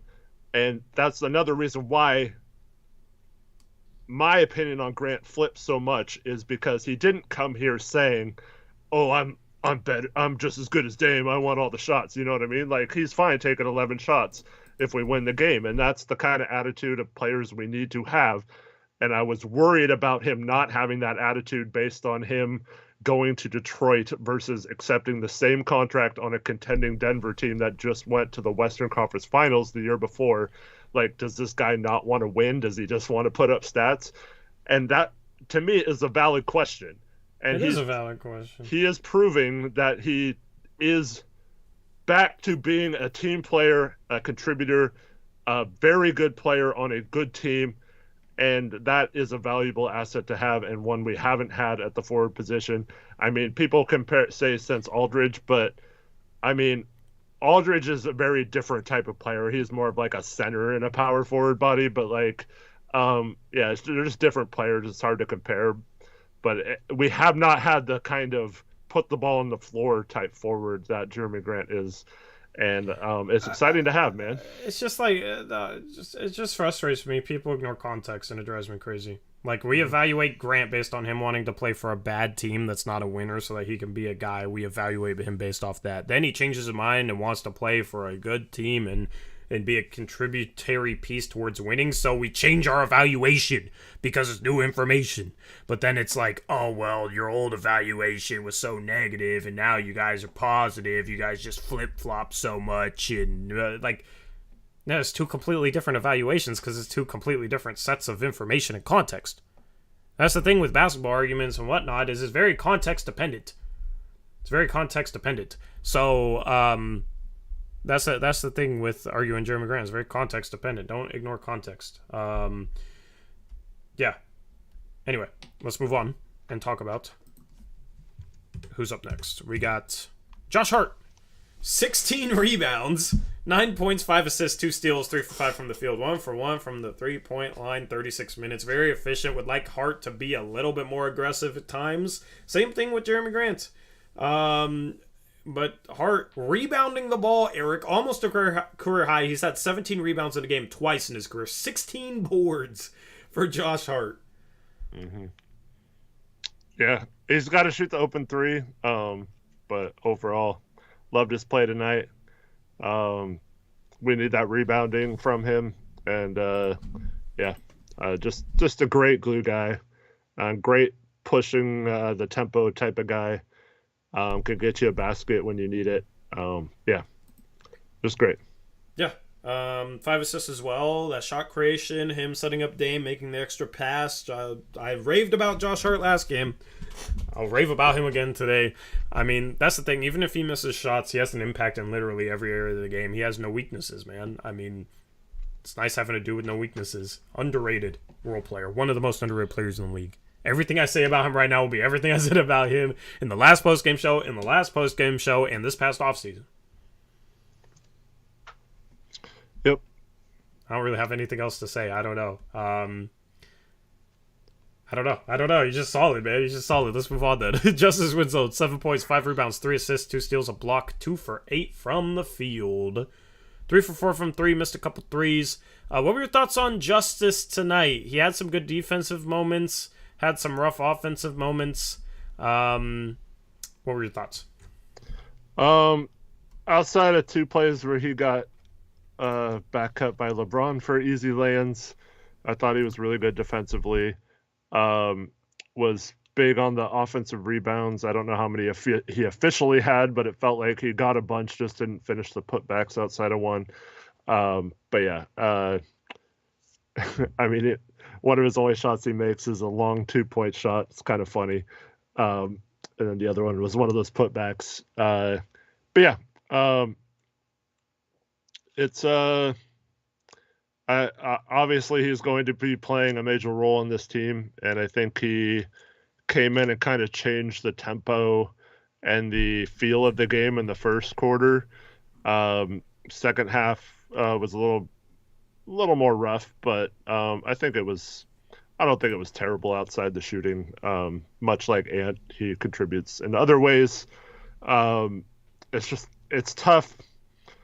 In the fourth quarter, I kept wondering like how we were going to play it, if we're going to put defensive lineups out there, if we're going to play offensive lineups, and that's going to be tough for Chauncey to, like, when Ant's struggling, especially. I think he sat out till late in the game after, and he left Winslow in there a while. Mm-hmm. Like, it's going to be tough to know if you should have, like, well, we're down 8, we need buckets, not necessarily. I mean, we need stops too, but like that's going to be a tough thing for Chauncey with so many players that are playing hard and deserving of minutes. Like, how you do that in crunch time. Yep. He had a phenomenal lob to Sharpe. I love that lob pass in transition. Oh yeah. But then also Dro wants you to talk about like him at the top of the zone, which the Blazers are running a lot of this year with some mixed success. I want to see like analytics based upon points given up or defensive rating while running the zone defense that they're running. I thought the zone was good in the first half. The second half, it was terrible because we gave up. AD was finding the holes around the basket, and they gave up a ton of lobs and then or like cut passes. But yeah, it's I don't like Winslow as much at the top of the zone because, I mean, I know he's disruptive out there, but I like him more guarding like AD or in the first game Sabonis, you know, like I like him guarding those type of players and being physical with them, because there's a lot of bigs, power forwards and centers that don't like physical contact.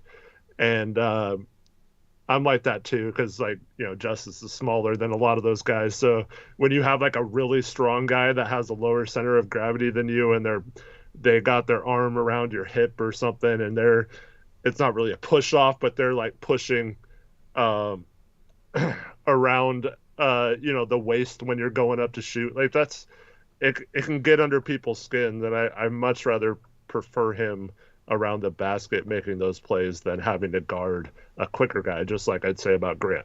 Yeah, the Blazers have played their forwards at the top of a 2-3 zone multiple times this year. Last game, I saw them roll with Winslow and Grant at the top of a 2-3 zone, and then Sharpe and Dame, I think it was, as like the two side guys as the bottom of the 2-3, and then the middle guys, obviously the center. I like that sort of zone setup better against smaller teams because, like, your guards on the bottom have to rebound, and against bigger teams, it's harder for them to rebound. It's also easier to, like, pick apart teams on the interior if they're playing, like, Dame is one of the side guys at the bottom of a 2-3, and then Sharpe is one of the side guys at the bottom of a 2-3. It's easier to pick, like, get good position, throw it to a big man, and finish than it is if you have a smaller team, obviously. So, like, against a Kings team that goes small, or, like the Warriors, if they go small with Draymond at the small ball 5, I am completely fine with the forwards being the top 2 guys in the 2-3 zone. And most teams that go small will play 4 out anyway and spread it out anyway, so it's not like your bottom guys are going to be playing on the interior as much anyway. But against the Lakers today, they had a lot of points in the paint against our zone, just picking it apart on the interior, throwing interior passes, LeBron attacking, because the Lakers are a bigger team than a lot of other NBA squads. So I think it's how you organize the 2-3 zone, I think, needs to be dependent upon your opponent. And if they have a small ball lineup in there compared to a bigger lineup. Yeah. And we got smart teams are going to take away, because in the NBA, the reason why you don't see zones a ton is because you can't just keep your center right under the basket or in the paint. Whereas in college, like if we ran a 2-3 zone, Nurk wouldn't have to leave the paint the entire possession, right? And so in the NBA, it's the only league in the world, international, Olympics, you can post your big guy, Rudy Gobert or whatever, he could just stand by the basket and wait for players to come in there. But what's happening with the Blazers zone is Nurk's having to come to the whatever side the ball is and step out of the paint, and the big is slipping behind him, and the smaller guy on the backside is having to guard him then, and they're overloading one side, so then Nurk has to play one of the players on that side, and it's kind of confusing us. So I guess it's something they could clean up, but they have to figure out a way for them to be in a zone and not give up inside baskets to the opposing big. And against a team like the Lakers, we saw them shoot, 6 for 33? Is that what it said? Like, so you want to kind of pack that zone in. 2-3 zone is fine. Kind of make your defense more paint-oriented. But like I said, you can't just pack the paint, so it's hard to play a zone and do that. I thought they maybe should have stayed man a little more in this game. So I don't really like the zone a ton unless we have the small ball lineup in. Then I think it's a little better because you have guys interchangeable more. Whereas when Nurk's in the game and Ant and Dame are in the game, those guys aren't as interchangeable with the other two, whoever those two are. So I'd like to see him rely a little less on zone, but it worked out tonight, I guess. Yep. Let me catch up on some donos. Shout out Rollers Kate, $5 dono says, dumb question maybe, but now that Dame is healthier than in years, do you think we ever see some monster dunks out of him? Damn, I miss those. I mean, I can't say that we will see the same level of dunking ability that we've seen in the past, but I wouldn't say that you won't. He still seems like he has his burst, has his legs. So I would love to see another big Dame poster. There was a play where he went right to the basket, finger rolled it in the middle. I thought he was going to throw it down because he's done that in LA before. He likes the right left 2-foot jump. Yeah. He's not as much of a one-leg jumper. Mm-hmm. So the problem is, as a 2-foot jumper, it's harder to get your footwork and your form right to dunk the ball with defenders around you than it is off of one. Off of one, you just run into it, just like you would anything else. Off of two, you have to turn into it, and you need more space to plant both your feet, and it's a little bit harder to be on balance. But it can be more explosive for some people. I'm also a right-left jumper, 2-foot jumper. I've never been able to jump off one. So some guys jump differently. That's the thing with Dame is I still think he has the ability. It's just hard to get the right situation to be able to dunk on people. And if you notice all his right-left dunks, it's when he has a lot of space in the key. A lot of times it's he'll beat two guys at the top or nobody will rotate over, that sort of thing. So yeah, I think he still has it in him. Thank you, Rollers Kate, with a $5 donation. What? Remember the All-Star game a couple years ago when they threw like back-to-back lobs to him Hmm. and CP3 and And uh Steph. Steph, and they all That threw it was down. cool. Maybe like this isn't meant to be funny, but like with how much attention he gets on the 3-point line, maybe running one of those like backdoor screens for him to go get a lob might be like, especially if he did it at home, that could Didn't they bring do the that a roof. couple times early in his career? Yeah, Like early in the career. with Yeah, Batum throwing it. yeah. Now that we have like Grant and Steph Winslow as players that can Hmm. throw that, yeah. Yeah, I mean, and you don't even have to. He doesn't even have to dunk that. That could just be a good set for an alley oop layup. I know it's not as fancy, but it gets the job done. Um, Let me thank the next donation. Shout out Brady Sieg, $5 donation, says, I know it's early, but loving this team. Still think we are a piece or two away, though. I want to add another piece, but don't want to trade anyone. Thank you, Brady, for the $5 donation. That's what's awesome about an 82-game regular season. You got plenty of games to figure out what moves the Blazers need to make at the trade deadline. And, I mean, yes, it's just 3 games, so who knows if this team is, like, legitimately a playoff team this year, but if they are in legitimate playoff positioning around the trade deadline, you could see the Blazers unprotecting the first that they owe Chicago, which is lottery protected for multiple years, meaning that they can't just easily trade future first-round picks. You could see the Blazers unprotect that if they're, like, confidently and comfortably in playoff positioning, because then that's not going to end up in the lottery and potentially jumping up to number 1, and, you know, the Blazers don't want to give up a chance at Victor Wembanyama or anything like that should they miss the playoffs. So that's the thing, is the more successful the season goes, the bigger the chance that I think you actually see a move around the trade deadline where the Blazers trade some future firsts and unprotect the first they owe Chicago this year and maybe make a splash. But you also just need the time to figure it out, because I don't disagree that we are maybe a piece or two away, but I don't know what the right pieces are. So that's what we're going to find out in the next, 20 to 30 games or so, I think. Yep. Thank you, Brady, for the $5 donation. Shout out. Or did you want to touch upon that or no? Yeah, I think it's still too early to know exactly what they need or what to do or what they're going to do at the trade deadline. Obviously, if it continues to struggle and we need an improvement at starting shooting guard, or we're deciding to play hard at shooting guard and we put someone else at small forward or something like that, and wouldn't have as much trade value as if he plays well or whatever. So like that's going to determine some things as well. But if he starts playing well, then we probably wouldn't trade him. So yeah, I think there's still a long ways, and this is one of the reasons why, since most of our roster isn't available to be traded till December 15th or January 15th in some cases, like why it's still too early to really hammer any of those like topics down, or to say like definitively that we need to do this or that. We still have time to figure that out. Yep, agreed. And it'll be fun to potentially talk trades this year in a different tone, because last year it was like, all right, what do we get back for CJ McCollum? What do we get back for Norman Powell? This year it could be, who do we go out and get? With Joe Cronin, it's a little bit different feel if we're a winning team looking to go and get stuff than it was in the past with Neil Olshey.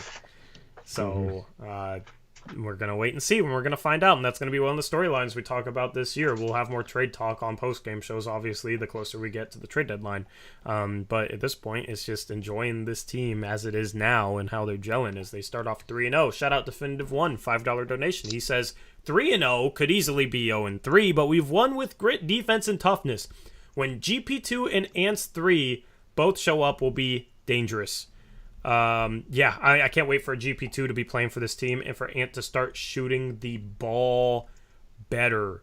This team has a lot more room for improvement, which is why I'm confident in this team. They've won 2 out of 3 games on the road, and they got a huge home run against Phoenix. Yes, all these games were close, but that's the thing. The best teams figure out ways to win games, whether it's scoring the ball, whether it's with defense, grit, toughness, and they have guys that can make plays down the stretch outside of their star players, which is exactly what you've seen from the Portland Trail Blazers. That stuff leads to good regular seasons. Okay? And there's still so much that can go better for this team that I'm optimistic, man. It's crazy how the mood has changed since the preseason. Everybody was worried about preseason. Now we're sitting here at 3-0. never gonna care about preseason ever again now on my end, because this team has started off this season right. Shout out to Pim, $20 donation. He says, I missed today's game. At least I can depend on Blazers Uprise, or Blazer Uprising, he says, for in-depth analysis. Thank you, Pim. Glad we can be of service to you. Glad you enjoy the analysis. Good to see you. And then Pim, another $20 donation, says, Tori, I'm a 40% free throw shooter. How can I improve on free throws? A basketball question. I love it. Thank you, Pim, with the $20 donos. Find a routine, whether it's like the same 2 dribbles or something. Find a routine that makes it repetitive, right? Like mine is I spin the ball in my left hand and then take 2 dribbles. That's what Brandon Roy did. I copied his. Dames is just spinning the ball in his left hand and straight up shooting it. So find a routine that you like, okay? And then just reps. Figure out if you're missing a lot. Yeah, practice. Figure out if you're missing a lot, right? Figure out why. Is the ball coming off the right side of your hand? Maybe it goes off your middle finger last, but it's coming off the right side of your middle finger, so it's going right a lot. It's just figuring out like why you're missing free throws and then trying to adjust for it and find consistency through practice. So that would be my biggest piece of advice. But without seeing your free throw, it's kind of hard to tell what is what needs to be worked on. So practice makes perfect. I don't know Hyper Prime, but it's not good. But I feel like I shoot better when I you can have all perfect mechanics, bend the knees, elbow in, perfect whatever. I feel like I don't shoot as well when I try to do that versus just elbow out, feel whatever feels comfortable and just guide the ball up and whatever feels like it's a natural motion to you. So like no matter what your form is, I feel like it's just like Tori said, repetition and feeling comfortable and confident in it. And also when you do repetitions, make sure you run before you do it, so it's more like a game situation where your legs are tired, so you're not trying to push the ball or guess, or you're doing your normal shot and your legs are tired so it doesn't go as far or whatever. Or you can go granny style like Roller's kid says. But anybody that is actually like taking basketball seriously, and maybe you're in high school or just want to play on a rec team, shooting shots, doing game reps at game speed, but then tiring yourself out so you're having to shoot threes when your legs aren't 100% is very beneficial, because that's how it's going to be in a game. A lot of people just work on shots without ever really breaking a sweat, and they're at 100% the whole time. And then they get in the game, run a lot, and all of a sudden they're missing a lot of shots short because they're not used to shooting when they're tired. So, free throw shooting used to be one of my strengths. I don't practice enough anymore, but in high school, I had a stretch where I made 25 in a row over the course of like 6 games. In-game, 25 in a row. So, also try to make like something on the line when you're practicing to make it like more pressure situated. If you're shooting free throws with a teammate or a friend or something, like whoever hits the least amount has to buy dinner that night or whatever you're doing. Or like if you're doing it by yourself, like if I miss this, I have to run an extra suicide or something, do stuff like that to try and that's how you get yourself tired. If you miss, you run, and then you're tired, then you're getting good reps because your legs aren't 100%, and then you're also putting something on the line. We got you guys covered. Let's move on to Nasir Little. 14 minutes, 7 points, Eric. 3 rebounds and assists. 3 for 6 from the field. 1 for 3 from 3. Nice to see him have a couple solid games in a row. Yeah, I thought his aggressiveness was nice. He's still a little hesitant to shoot threes. A couple times he should have. But, I mean, I don't really have a problem with him in particular not forcing the three. I feel like he's back to finishing well the last couple games. Nice to see him around the hoop. And I think that'll be a big confidence booster. Like I said, the 2 plays he made on LeBron with him guarding him. So, just solid. Just play well in the minutes you're given. Make Chauncey feel like he needs to get you more minutes. And I think that's all Nas can do right now, and not worry about anything else. And I don't see why he needs to worry about how many points he's averaging or anything like that. Just make the most out of the few minutes you get, and that'll come in the future if you play well. Yep. Nice to see him hit a 3 last game, a 3 this game. His 3-point shot looks okay. Couple good possessions attacking the rim. I mean, that's what you want to see from him. Attack, but don't go out of control, because he is a little bit prone to that. So, still only 14 minutes. Got to take some time and see if he can work himself back into, a 20 to 25 minute per game guy. He's going to have to earn that, I think, at this point. But it shouldn't be any other way. And he has time. And he's always been a guy that's had some struggles and then will turn it on and look really good. So I don't know if this is the start of him turning it on, looking really good for a big stretch of time or anything, but hopefully it is. Hopefully it is. Fingers crossed, because we need a little bit more offensive help with that bench unit. Yeah. Yusuf Nurkic is up next, Eric. I've been waiting to truly have this conversation for a while now. All right. So Nurkic, 13 rebounds. He had 6 points, 4 assists, 2 turnovers. So 4 assists, 2 turnovers. A block, 2 for 5 from the field, 2 for 2 from the free throw line in 30 minutes. So a lot of people late in this game during the watch party that I did before this stream were criticizing Nurkic and being really hard on Nurkic, and I didn't really understand it. Like, he didn't really do much in this game. 2 for 5 from the field. Like, he barely shot. Made both his free throws. He didn't really turn over the ball. Didn't foul like crazy. I thought defensively he was solid. Nothing great. Nothing bad. He rebounded the ball well once again. Like, it's just was an okay game from Nurkic. Wasn't anything great. Wasn't anything good. Wasn't anything bad. Wasn't anything terrible. It was just an okay game from Nurkic. A lot of people were very critical of him, though, which confused me. Yeah. There was one possession where he gave up on a pass inside to Anthony Davis, I think it was. Yeah. That he should have probably tried to contest. But, I mean, so far this year, he's not getting into foul trouble. He's keeping himself on the court. 30 minutes is a lot for him, so part of that is Eubanks has been okay so far. I don't think he's been terrible or anything, but we don't have someone of Nurkic's level to go to on the bench. And the missing the lay-ins, it's a team. Like, our whole team has been terrible at lay-ins, I feel like, the entire season. He does rush shots, but everyone blew a layup tonight and last game. So yeah, and last game he was 6 for 9 from 2. Last game he was very good.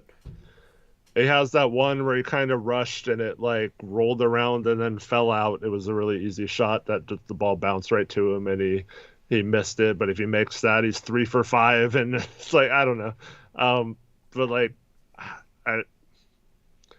I'll say this again. I don't feel like he was the reason we won tonight. I don't feel like he was the reason we lost. I don't think he was a detriment to the team or a huge positive either. I mean, so I'm just reading chat. It seems like people get frustrated because it looks like he's not trying, but he's not the quickest guy. So when you're not the quickest guy, it's gonna look like you're not trying when you are. The dude also, as a big guy, he's probably gonna be gassed out there at certain points in the game, because as a big guy it's a lot harder to play 30 to 35 minutes and play hard consistently. I hear that criticism with a lot of bigs where it just looks like they're not even trying. Even Jokic, a lot of times it looks like he's not even trying. He's just so freaking skilled that he's the MVP, you know what I mean? But even offensively, you look how slow he plays. It doesn't even look like he's trying at times, and he still makes it work.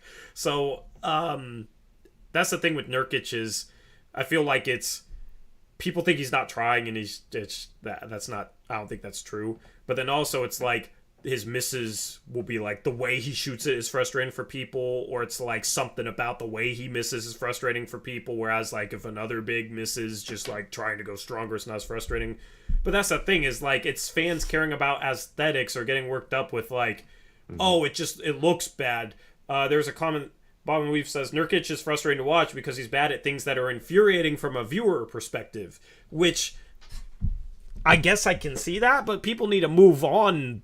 People need to move beyond that.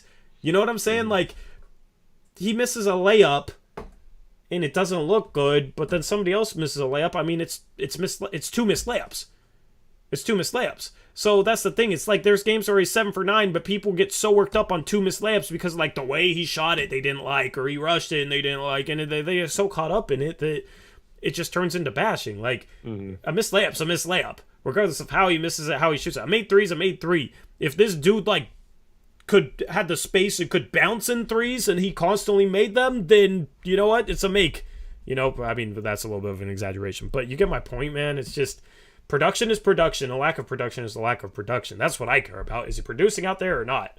A missed layup's a missed layup. Like, the whole viewer perspective getting frustrated with like the way he does certain things. I mean, it's either something productive or it's something that's not productive. And that's just how I view it. And too many fans, I think, view it from like an aesthetic perspective where it's like something that he does wrong is like infuriating because of the way he does it wrong, when it's like it's just about if he does something wrong or right. Yeah, and I weigh about as much as Nurk does right now, and I mean, if 280 is accurate, I don't know. He's probably a little more than that, but the thing is, like, I have trouble moving up and down the court sometimes. I promise you I'm trying my best. It's not, but like if you just watch video of my game, it looks like I'm like walking up and down the court sometimes. You know what I mean? Like, I promise you I'm not, it's not because my head's not in the game or I'm like goofing around or, you know, I'm not motivated or whatever. It's just hard. And like people saying, just go up and dunk it. You're 6'11". Like, do you know how hard it is to get the ball in traffic and jump up at that size to dunk it and things like that? Like, it seems so easy to be dominant, but he doesn't have like the athleticism of a Shaquille O'Neal where he could just go up and two-hand dunk on someone. Like, that's just not his game. But like, honestly, it's not a lot of centers in the league. Right. Like, not, you know what I mean? Go ahead. And then, like, so tonight, so he can score an AD in the paint. That one, it wasn't really a post up. Like, he got the ball in the middle of the key and threw up a bad shot. He didn't get any elevation on it and got blocked. But there was another time where he had a spin move to the basket and he was wide. Like, if he takes that shot, like, he probably makes it. It was open on the spin move, but he's hearing everyone like, don't quick shot those, like, take your time and go up strong. So he like hesitated, and then AD recovers quickly, and then he tried to go up around him. It's like, yeah. And then people are also criticizing him for not passing out to the corners. Like, they didn't hear Chauncey last game specifically say that he's yelling at Nurkic to be aggressive, shooting the ball in those situations. He doesn't necessarily want him right now kicking those out. And they're trying to form an identity of being a tough team in the paint and not necessarily a 3-point shooting team. So like, and then as someone else mentions in chat, like, talk about his possession on LeBron. That's not, in my opinion, that's not Nurkic's fault. Just like I'm not blaming Grant specifically for his defense on De'Aaron Fox and Chris Paul and Devin Booker or whatever. That's our defense not putting our players in the best positions, in my opinion. Nurkic should not be guarding LeBron on that last play. So I don't think that's necessarily his fault. A couple of the plays were his fault in the zone and stuff. Like I said, had tough time reacting quick enough to get back. But yeah, I mean, it's just, I don't know. I feel like he misses a shot and everyone's like, see, Nurkic sucks. Like, what? Like, where were you guys last game? These same people would get infuriated if we had DeAndre Ayton for 5 years. Like, DeAndre Ayton does some nice things, but there are times where DeAndre Ayton becomes completely soft and, like, frustrating to watch. And I talk to Suns fans, and they feel that way about Ayton a lot of times. You know, Gabe's one of them. Ayton's just, like, inconsistent hit or miss. Sometimes he's, like, really engaged. Sometimes he's not, right? Zubac is going to be the same, you know, would be the same way here if he played here for 5 years. Zubac would be looked at as the same way. Kevon Looney. Like, yeah, it would be nice if he was Jokic or Embiid, But, I mean, the dude is not Jokic or Embiid. It'd be nice if he was Robert Williams athletically. Guess what? I don't know if there's 5 people in the league that are like Robert Williams with his combination of size and agility and athleticism as a defensive player and as like a role man. That's why those guys are rare, right? Getting on Nurkic for not just being able to just magically be a Robert Williams athletically or a, guy who finishes like Shaq. I mean, like, what are we even talking about at this point? You know what I mean? He is what he is. Like, just accept it. It's all I care about is production. Like, I'm not going to criticize him if he has a okay game. I'm not going to sit here ranting about him like people were doing during my watch party. I'm not going to sit here ranting about him as if he's losing us the game when he's like not even had a bad game. Yeah, it's not a good game, but it's like unless the dude has 20 and 17, it's people freaking out about him, and it's so ridiculous. Yep. The dude in preseason, per 36 minutes, he played 20 minutes a game. All right, so 20 minutes per game, 14 points per game. Per 36 minutes, he used 24 points per game, 11 rebounds, shooting 60% from 2, and people were freaking out about him and just crapping on him, man. It was ridiculous. 24, 11, 60% from 2, and 77% from the free throw line in preseason. People were acting like he was awful, and people were sitting here criticizing him and ranting about him and that sort of thing. It was absolutely ridiculous. Like what? You expect him to shoot 70% from 2 and average 30 points per game? Like, the expectations are too high then. Christian Pena says, I want to read 2 comments from him in chat. You keep tooting the Nurk horn. Okay, first of all... Great argument, man. First of all, saying he was not necessarily good or bad, I think we both said he was bad the first game. Mm-hmm. Like, how is that tooting the Nurk horn saying he's wasn't good or bad this game? We both said that. Like, I don't understand that. I'm telling y'all right now, we are not winning with Nurk as our center. That's just my opinion. Well, we are 3-0. That's what I was going to say. 3-0. I mean, I don't know how we're 3-0 with Nurk, man. We should be 0-3. We should never win a game, man. It's just ridiculous. On the other side, you got LeBron. Who's his center? Anthony Davis. They're 0-3. I mean, can we come up with better arguments? Can we talk basketball? Can we talk production or lack thereof? Like, that's the thing. Is it's just like, that's not even an argument. We're not winning anything with Nurkic. He's just not it. Stop tuning his blah, blah, blah, blah, blah, blah, blah. It's not even a conversation if you say that, bro. And then he goes on to say, but we need a Clint Capella style player that's a lob threat, plays defense, and rebounds more. What are you talking about, man? Nurk is one of the best rebounders in the league. A lob threat is, yes, it would be nice to have at least one big that is a lob threat. But if you put Clint Capella in this offense, Dame and Ant are nowhere near as good as they are because he's not as good of a screen setter. He is an absolute, like, he is probably one of the worst players in the league if you give him the ball outside of anywhere near 3 feet close to and in from the basket, right? He cannot handle the ball. He can't pass. He doesn't do anything other than being a lob threat. So you put that in a situation where we don't really have the players that mesh well with him to be a lob threat.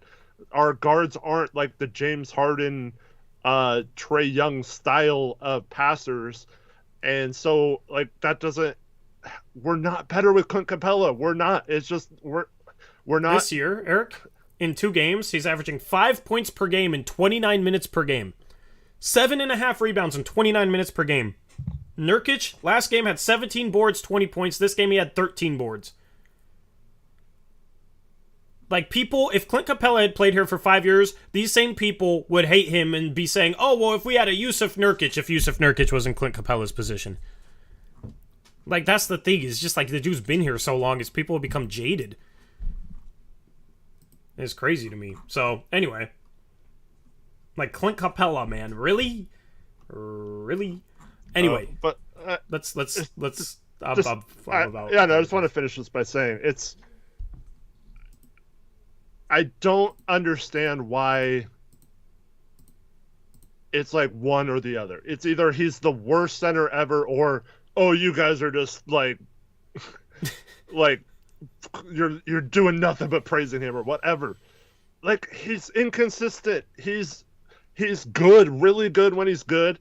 He has times where he's terrible. That's basically outside of 2, maybe 3 centers in the NBA. That's all of them. They're all like that. They're all inconsistent. They all have good games. They all have bad games. They all have games where they look like they're a complete like loss on the defensive end. They all have games where they look like they're world beaters. And we have people who just say, like, oh, Ayton scored 26 points. Yeah. Automatically, Nurk sucks at defense, right? Because that's the other center, right? Without even watching the game or understanding what happened in the game for Ayton to get those points. Well, that's the whole point, is like two recent comments. Haha, stats aren't everything, especially with Nurk.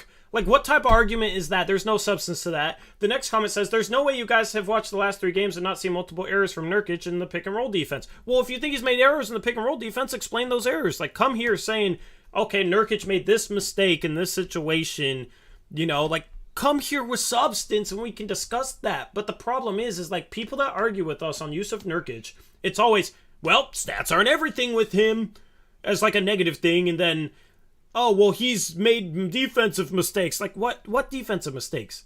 I would love for somebody to come here and explain what defensive mistakes he's been.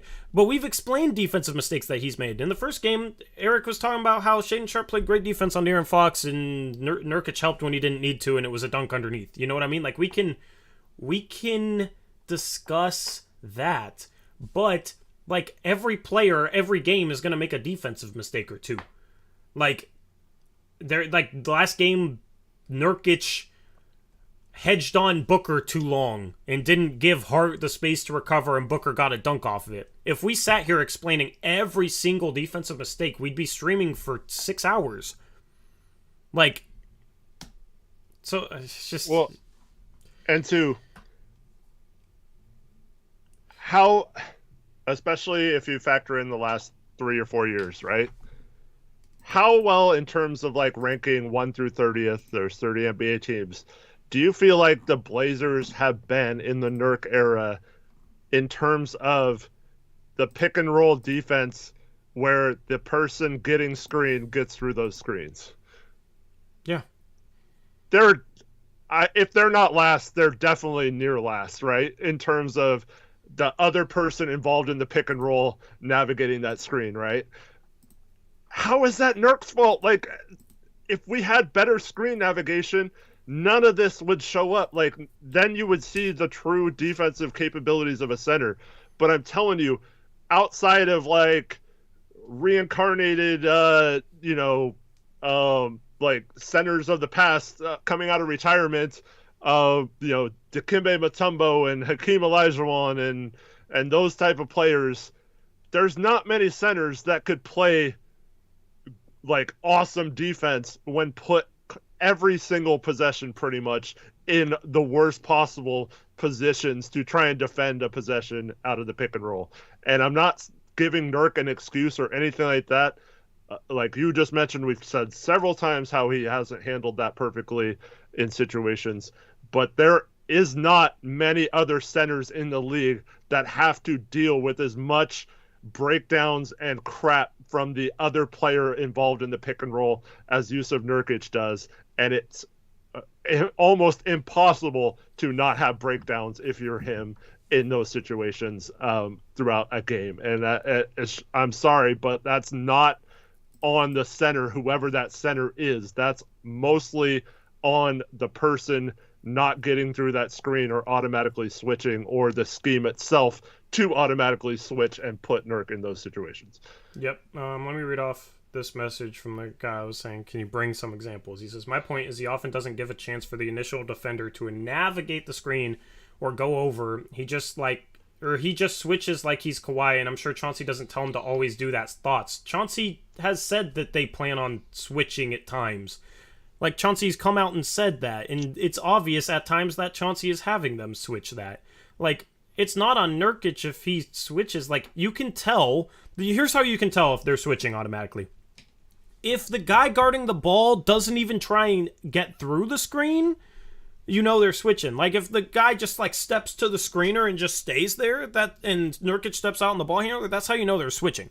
That's how you know that's the plan, right? If somebody fights through the screen and can't get through it, sometimes Nurkic has to switch out of necessity. Like, it's not that Nurkic is just switching for the hell of it. Usually it's not the guy guarding the screener who's responsible for the switch.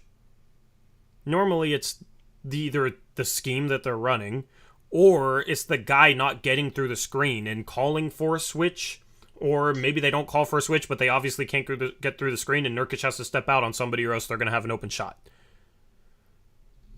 Yeah, and also, I mean, you can tell times when Nurk gets frustrated that the screener doesn't get through, or he forces a switch or whatever.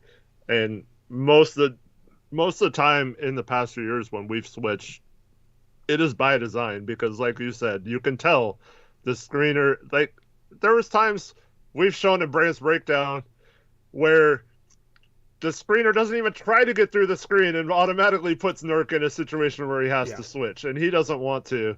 And then, or like, we're playing drop and you're not supposed to switch or whatever, and then it looks like Nurk is terrible because the guy goes right at him downhill and gets by him or throws to his guy for a dunk or whatever. It's funny.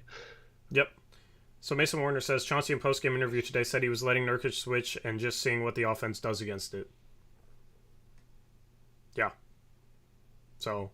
And against this team, I don't think that's necessarily a bad... Like, obviously, the last play you didn't want Nurk guarding LeBron, but AD is a tough matchup. He was like, AD was engaged tonight, and he's a tough player when he's, like, into the game. You could see he was excited, and he played really well. It's just, I don't know what... Nurk's not better than AD. It's a tough matchup for him defensively. Yeah. Definitive one. Are you saying Enes Kanter is better than Nurkic right now? Like, that's just completely anecdotal, man. But yeah, I mean, the Nurkic stuff just annoys me. Like, it's fans of this team that seems to love to hate him. Like, you have fans out there on Twitter saying, I've been told he could shoot 90% from two. It's still horrible, or I'm still criticizing him. And there's people that sit there on Twitter saying, I hate to say it, but Nurkic had a good game today. Like, there's so many people in this fan base that enjoy bashing him, enjoy hating him, and then when we don't, they get annoyed by it. So yeah, on all that, everybody need, like, it seems like a lot of people need a scapegoat, Eric. All that we've ever asked is that, like just back up what you're saying, like people, but then they'll say, you know, that comment we mentioned last time. Oh, I don't care what the stats say, he's not a good finisher or whatever. It's like, well, he is if he's showing he's a good finisher. Like, I don't, like, it's just dumb. Like, like, back it up with points then.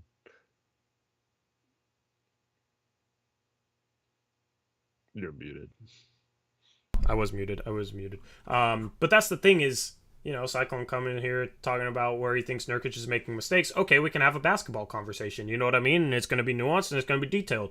Like, if people want to come in here criticizing Nurkic, like, with something actually like that, okay, we can have a basketball conversation. We can, you know, have a, like, that's a legitimate basketball discussion. That's what we're here for, all right? That's why we get annoyed by people that just want to bash, because it's not detailed, like, okay, I'm seeing this. When he's guarding the pick and roll, he's doing this wrong or something like that. So that's what we challenge people with.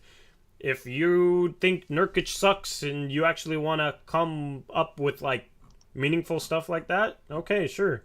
But it's not, a lot of times it's not like that. So, Cyclone, that's why I was saying for you to, you know, let us know why, because I'm down to have a conversation, you know, like, you can have different opinions on what's going on in a basketball game, and, you know, like, I don't know everything out there on the floor. I don't see literally everything on the floor. I can't watch all five guys at once, so I try my best. But, yeah, come in here with basketball stuff. We can have a basketball conversation. That's cool. Like, that's dope. We can have a basketball debate. Even if we disagree, if it's a basketball conversation, I'll enjoy it, and it'll be respectful. No problem. Like MD says, Nurk hasn't been fouling, and I haven't heard anyone give him credit for that. That's a hater. Yep, but the next game, he has 3 fouls in the first half. He'll certainly hear it. So, that's what it is. And one thing that's being said by Definitive One, what's that, man? He said Kanter is a better finisher. That's once again debatable based on stats. The 1 year Kanter was, or the last time Kanter was here, I guess you could say he was a slightly better finisher, but it's not like a huge difference. But other than that, let's just say I'll give you that and say that Enes Kanter is definitively a better finisher than Yusuf Nurkic. There isn't another thing on the basketball court that you can say that Nurk is better or worse at than Enes Kanter. So, like, I don't get your point. Like, Yeah, you could say defender. finisher. Everything else is in Nurk's favor. So, yeah. I don't know. Better defender, better passer, maybe even a better rebounder at this point. Nurkic is phenomenal on the boards. Better screen setter, which matters, but people don't want to act like it does. So, yeah, that's the thing, though, is like people bring up, oh, well, we went to the conference finals with Enes Kanter as our starting center without Nurkic, but Nurkic was playing phenomenal basketball before he got hurt. So it's like anecdotal, you know, and Al-Farouq Aminu and Mo Harkless were on that team. Should we bring them back over Jeremy Grant and Josh Hart? You know what I mean? Like, it's just not a good way to make an argument against Nurk, in my opinion. Just argue his production or lack thereof. Keep it simple. Don't argue like 3 years ago, you know, like that's the thing. And no one's arguing that Kanter played well for us that season, the Western Conference Finals run, and he is unfortunate he got hurt. But no one's comparing them except for you. But like, do you think if we had Nurkic healthy, if he doesn't break his leg, do you honestly think we were better off without Nurkic and having Enes Kanter in those games? Yeah, I mean, with Nurkic in those games, maybe we had a chance in the Western Conference Finals because those games were close. I mean, imagine having a better defensive player there. It would have been nice. I mean, we were starting Myers Leonard at times during the Western Conference Finals, and we were still getting leads against the Golden State Warriors because Dame and CJ were so good, and Rodney Hood ended up getting hurt. But yeah, I don't know how we led so many games, but it certainly wasn't due to having Enes Kanter. Or Myers Leonard as our starting five and not having Nurkic. So let's move on. I'm over this debate. Let's talk about something more positive that isn't polarizing yet. Maybe in 5 years from now, Shaedon Sharpe will be polarizing somehow. But for now, everybody's loving him. 4 points, 4 rebounds in 16 minutes. 2 for 6 from the field, 0 for 1 from 3. Had 2 offensive rebounds, nice to see. Had a steal on LeBron and took the other way for a fast break layup, which was dope, and then had that lob where he dunked with LeBron ducking underneath him because Shaedon Sharpe was in another atmosphere. Yeah, a great lob pass by Justice Winslow, by the way. So defensively, I thought he was didn't really notice him a ton, which is good. He had one time where he got matched up on LeBron and kept him in front of him. Yeah, like you know, yeah, I'd love for him to have a Kings game every game, but that's not gonna happen. You know, it's just play the right way. Don't give up easy buckets on defense. He's fouling a little bit too much, but I don't think he's getting the benefit of the doubt. And then, you know, just try and take the right shots. And if you make them, you make them. If you miss them, you miss them. And, I mean, as awesome as it would be to see him throw one of those down off a putback dunk, I'm almost wondering if at some point maybe to come down with some of those instead of trying to do something that would take an incredibly acrobatic play to finish might be the best. I just want to throw that down. I know, like, it's obviously better, but I'm the same guy who said that Derek Jones should start laying it in instead of dunking too. But. Yeah. But I mean, offensive rebound, you know, you'll take it on a putback for sure. But yeah. Sharpe is good. I remember missing 4 shots though. He got blocked by AD on one of them. I think that missed dunk was one of them. Yeah. He had like a mid-range fadeaway, and then he missed the 3. Oh, right, that shot. I think it was a shot clock violation, but they didn't call it on that. Yeah, corner 3. That's right. Yeah. So, solid. I mean, just play defense and don't force things offensively is all I was hoping for him out of his rookie season. So that right now, that's what he's doing. So I wonder when people will start to become impatient if he struggles, you know? Mm-hmm. But, like, that's the thing is I could see him continuing to play solid defense, continuing to not force shots, but then, like, in the future, if he's not, like, starting to take over for stretches or have, like, huge flashes for stretches like he did in Game 1 against the Kings, I wonder if people will start to be like, oh, he's not developing or he's blah, blah, blah, blah. Yeah. I don't know. Anyway. Um, Do you think his minutes will go down, says Gabriel Foster, when GP2 comes back? I have no idea what they're going to do. It's going to be interesting to see. I think they'll just take a few minutes from several players. Like Winslow's probably not playing 26 minutes in those situations because we have another player that can get after it on defense. Hart's probably not playing 30 minutes. Nurk's not playing 30 minutes. I think they'll just take a few minutes from a bunch of people, and I think they'll still play 10 though. Yeah, I agree. Winslow plays that much, I think, because they need his defense. I think with GP2 back, you cut him back to like 15 to 18 minutes per game instead of 25, 26. Yeah. So, Drew Eubanks, 4 points, 3 rebounds, a block in 13 minutes. 4 for 6 from the free throw line. He got to the free throw line a lot today. What'd you think? Yeah, I didn't really have a problem with Eubanks. Not the greatest defender, but once again, AD is a tough matchup, and we don't put our bigs in the best position. I thought there was a time in the second half where LA was running 4 guards with LeBron at center, and I feel like that should have been a situation where we probably should have gone small too, but can't argue with the win. We got it done. So, but yeah, I don't really like him in that situation when the other team doesn't have a center or a big in the game. I think that's tough for him because then if they're man, he has to guard LeBron pretty much, and I'd much rather just have like Winslow as the center in those ones. Yep. By the way, SC2B that says Definitive One is just here to hate and troll. Definitive One rocked with me before we even started this channel. I used to collaborate with True Blazer Fan like 4 years ago. He watched it. Definitive One is like an OG day one supporter. He just disagrees. That's fine. Anyway, that wraps up player cards. Can't believe we're already 2 hours and 13 minutes on this streamer. Yeah. But no, around the NBA graphics. I should have told Chris not to mess around with making the Photoshop file. But you do have some games going on right now. Charlotte beats the Atlanta Hawks 126-109. Charlotte is 2-1 to start the season. Let me look at this box score. 24 for Kelly Oubre. He's been good to start the year. 10 rebounds. They're still without LaMelo Ball. Nick Richards has been phenomenal. Eric, did you see his stat line today? I didn't see the final stat line. In 20 minutes, 9 for 9 from the field, 20 points, 11 rebounds, 2 blocks. Mm-hmm. I don't know where this has come from or what changed for him, but I liked him out of the draft as like a second round pick a few years ago, just as an underrated big man, and all of a sudden he's like solid. Mark Williams, who's their lottery pick, isn't even playing. Mm-hmm. Or no, he was the 15th pick, so right outside the lottery. Yeah. But he's not even playing because Nick Richards is playing ahead of him, which is strange. So interesting to see that. For the Hawks, Trae Young just struggled to shoot the ball 9 for 25, 2 for 8 from 3. He's not better than Dame. People really tried to have that conversation. No, not it.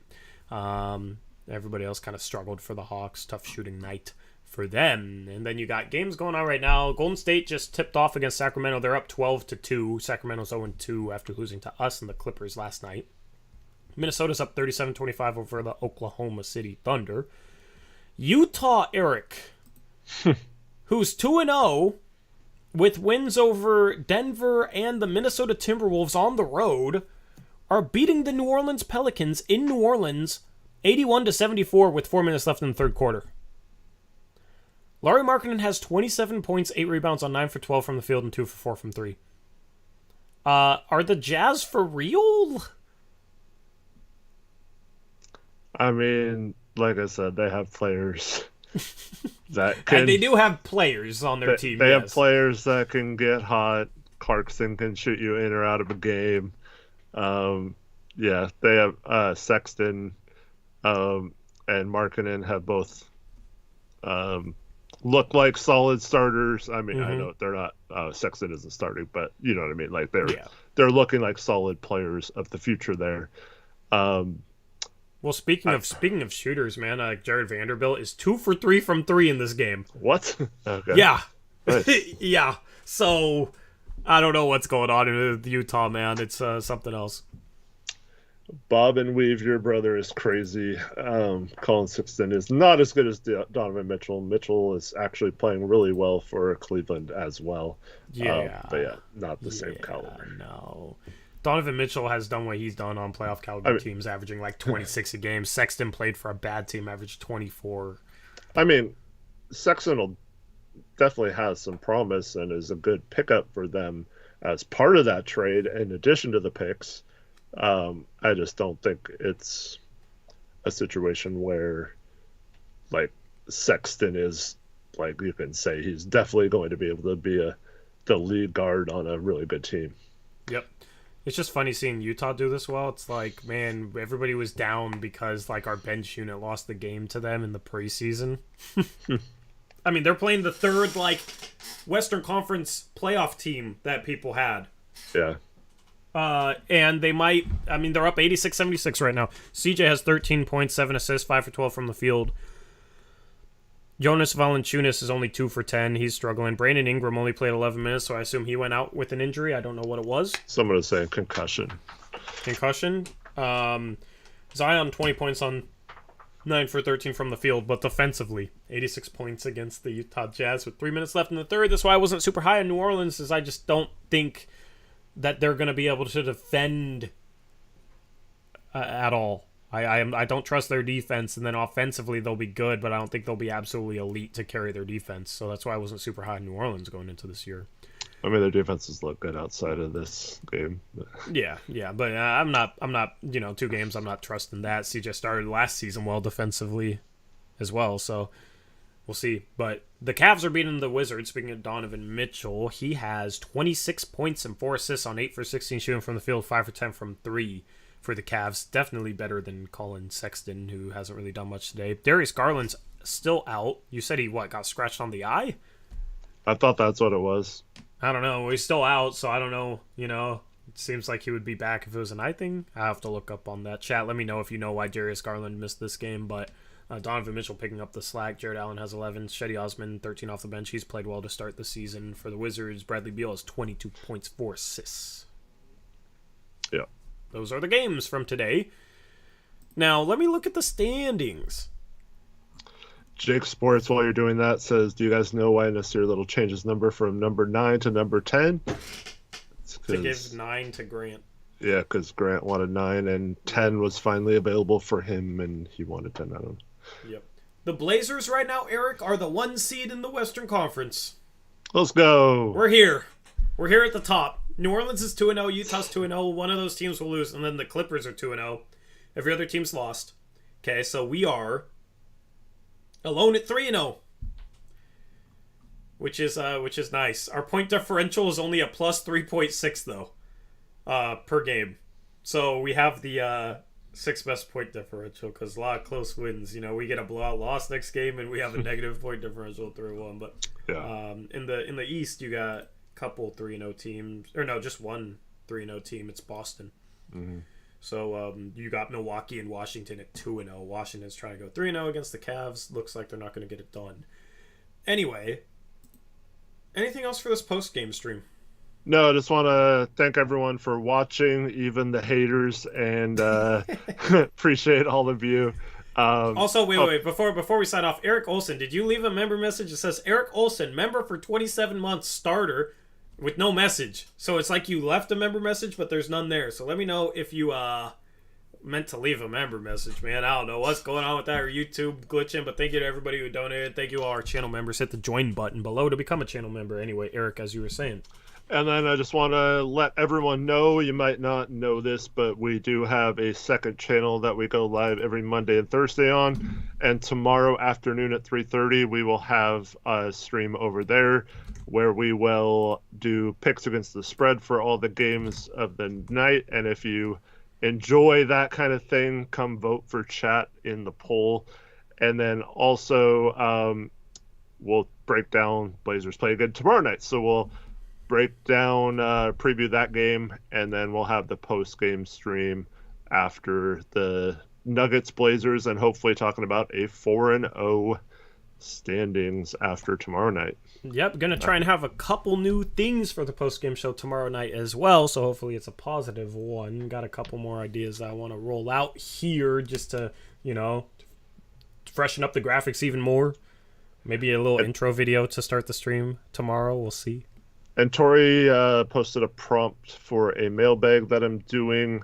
So I'm going to record that later tonight. If you have any questions, go leave them under that prompt. Yep, for that community tab of the channel. Yeah, so if you go to the channel page and click on community, you'll see it. And you can leave Eric a question for tomorrow for the mailbag. And then, so the Blazers, upcoming games. Let me see here. Did Chris do a graphic for this? Let me see if Chris actually did a graphic for this. If not, that's fine. But if so, I'll throw it up here real quick. Because we didn't do the full around the NBA. Didn't really have time, man. The stream went so long. Next 5 games. There we go. Oh, and we can look at the standings. Sorry, Chris.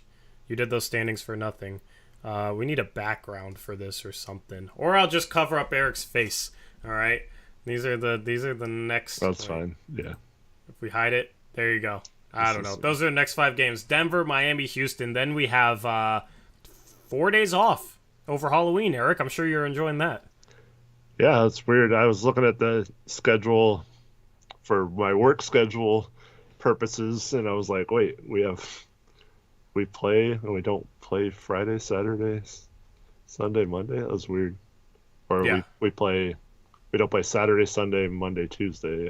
Yeah. Yeah, so I'm going to enjoy a little bit of time off, a little bit of a break. But yeah, so Monday, Wednesday, Friday with the second channel streams on Monday and Thursday. So definitely looking forward to those streams. And hopefully some more wins for the Blazers as they embark on a 4-game homestand. Yep, and for those that go to the games, 3 home games this week. 3 home games. Get yourself some Blazer action. Alrighty. So that wraps things up for this episode of the Blazers Uprise post-game show presented by BetOnline. As I said, BLEAV, believe, for BetOnline to receive your rewards. Thank you to them for sponsoring the post-game stream. Thank you to you guys for tuning in. Thank you to everybody who participated in the lively debates in chat. Thank you to everyone who donated and all our channel members. We will catch you tomorrow with 2 streams. Looking forward to it. Until then, as always, peace out. Go Blazers.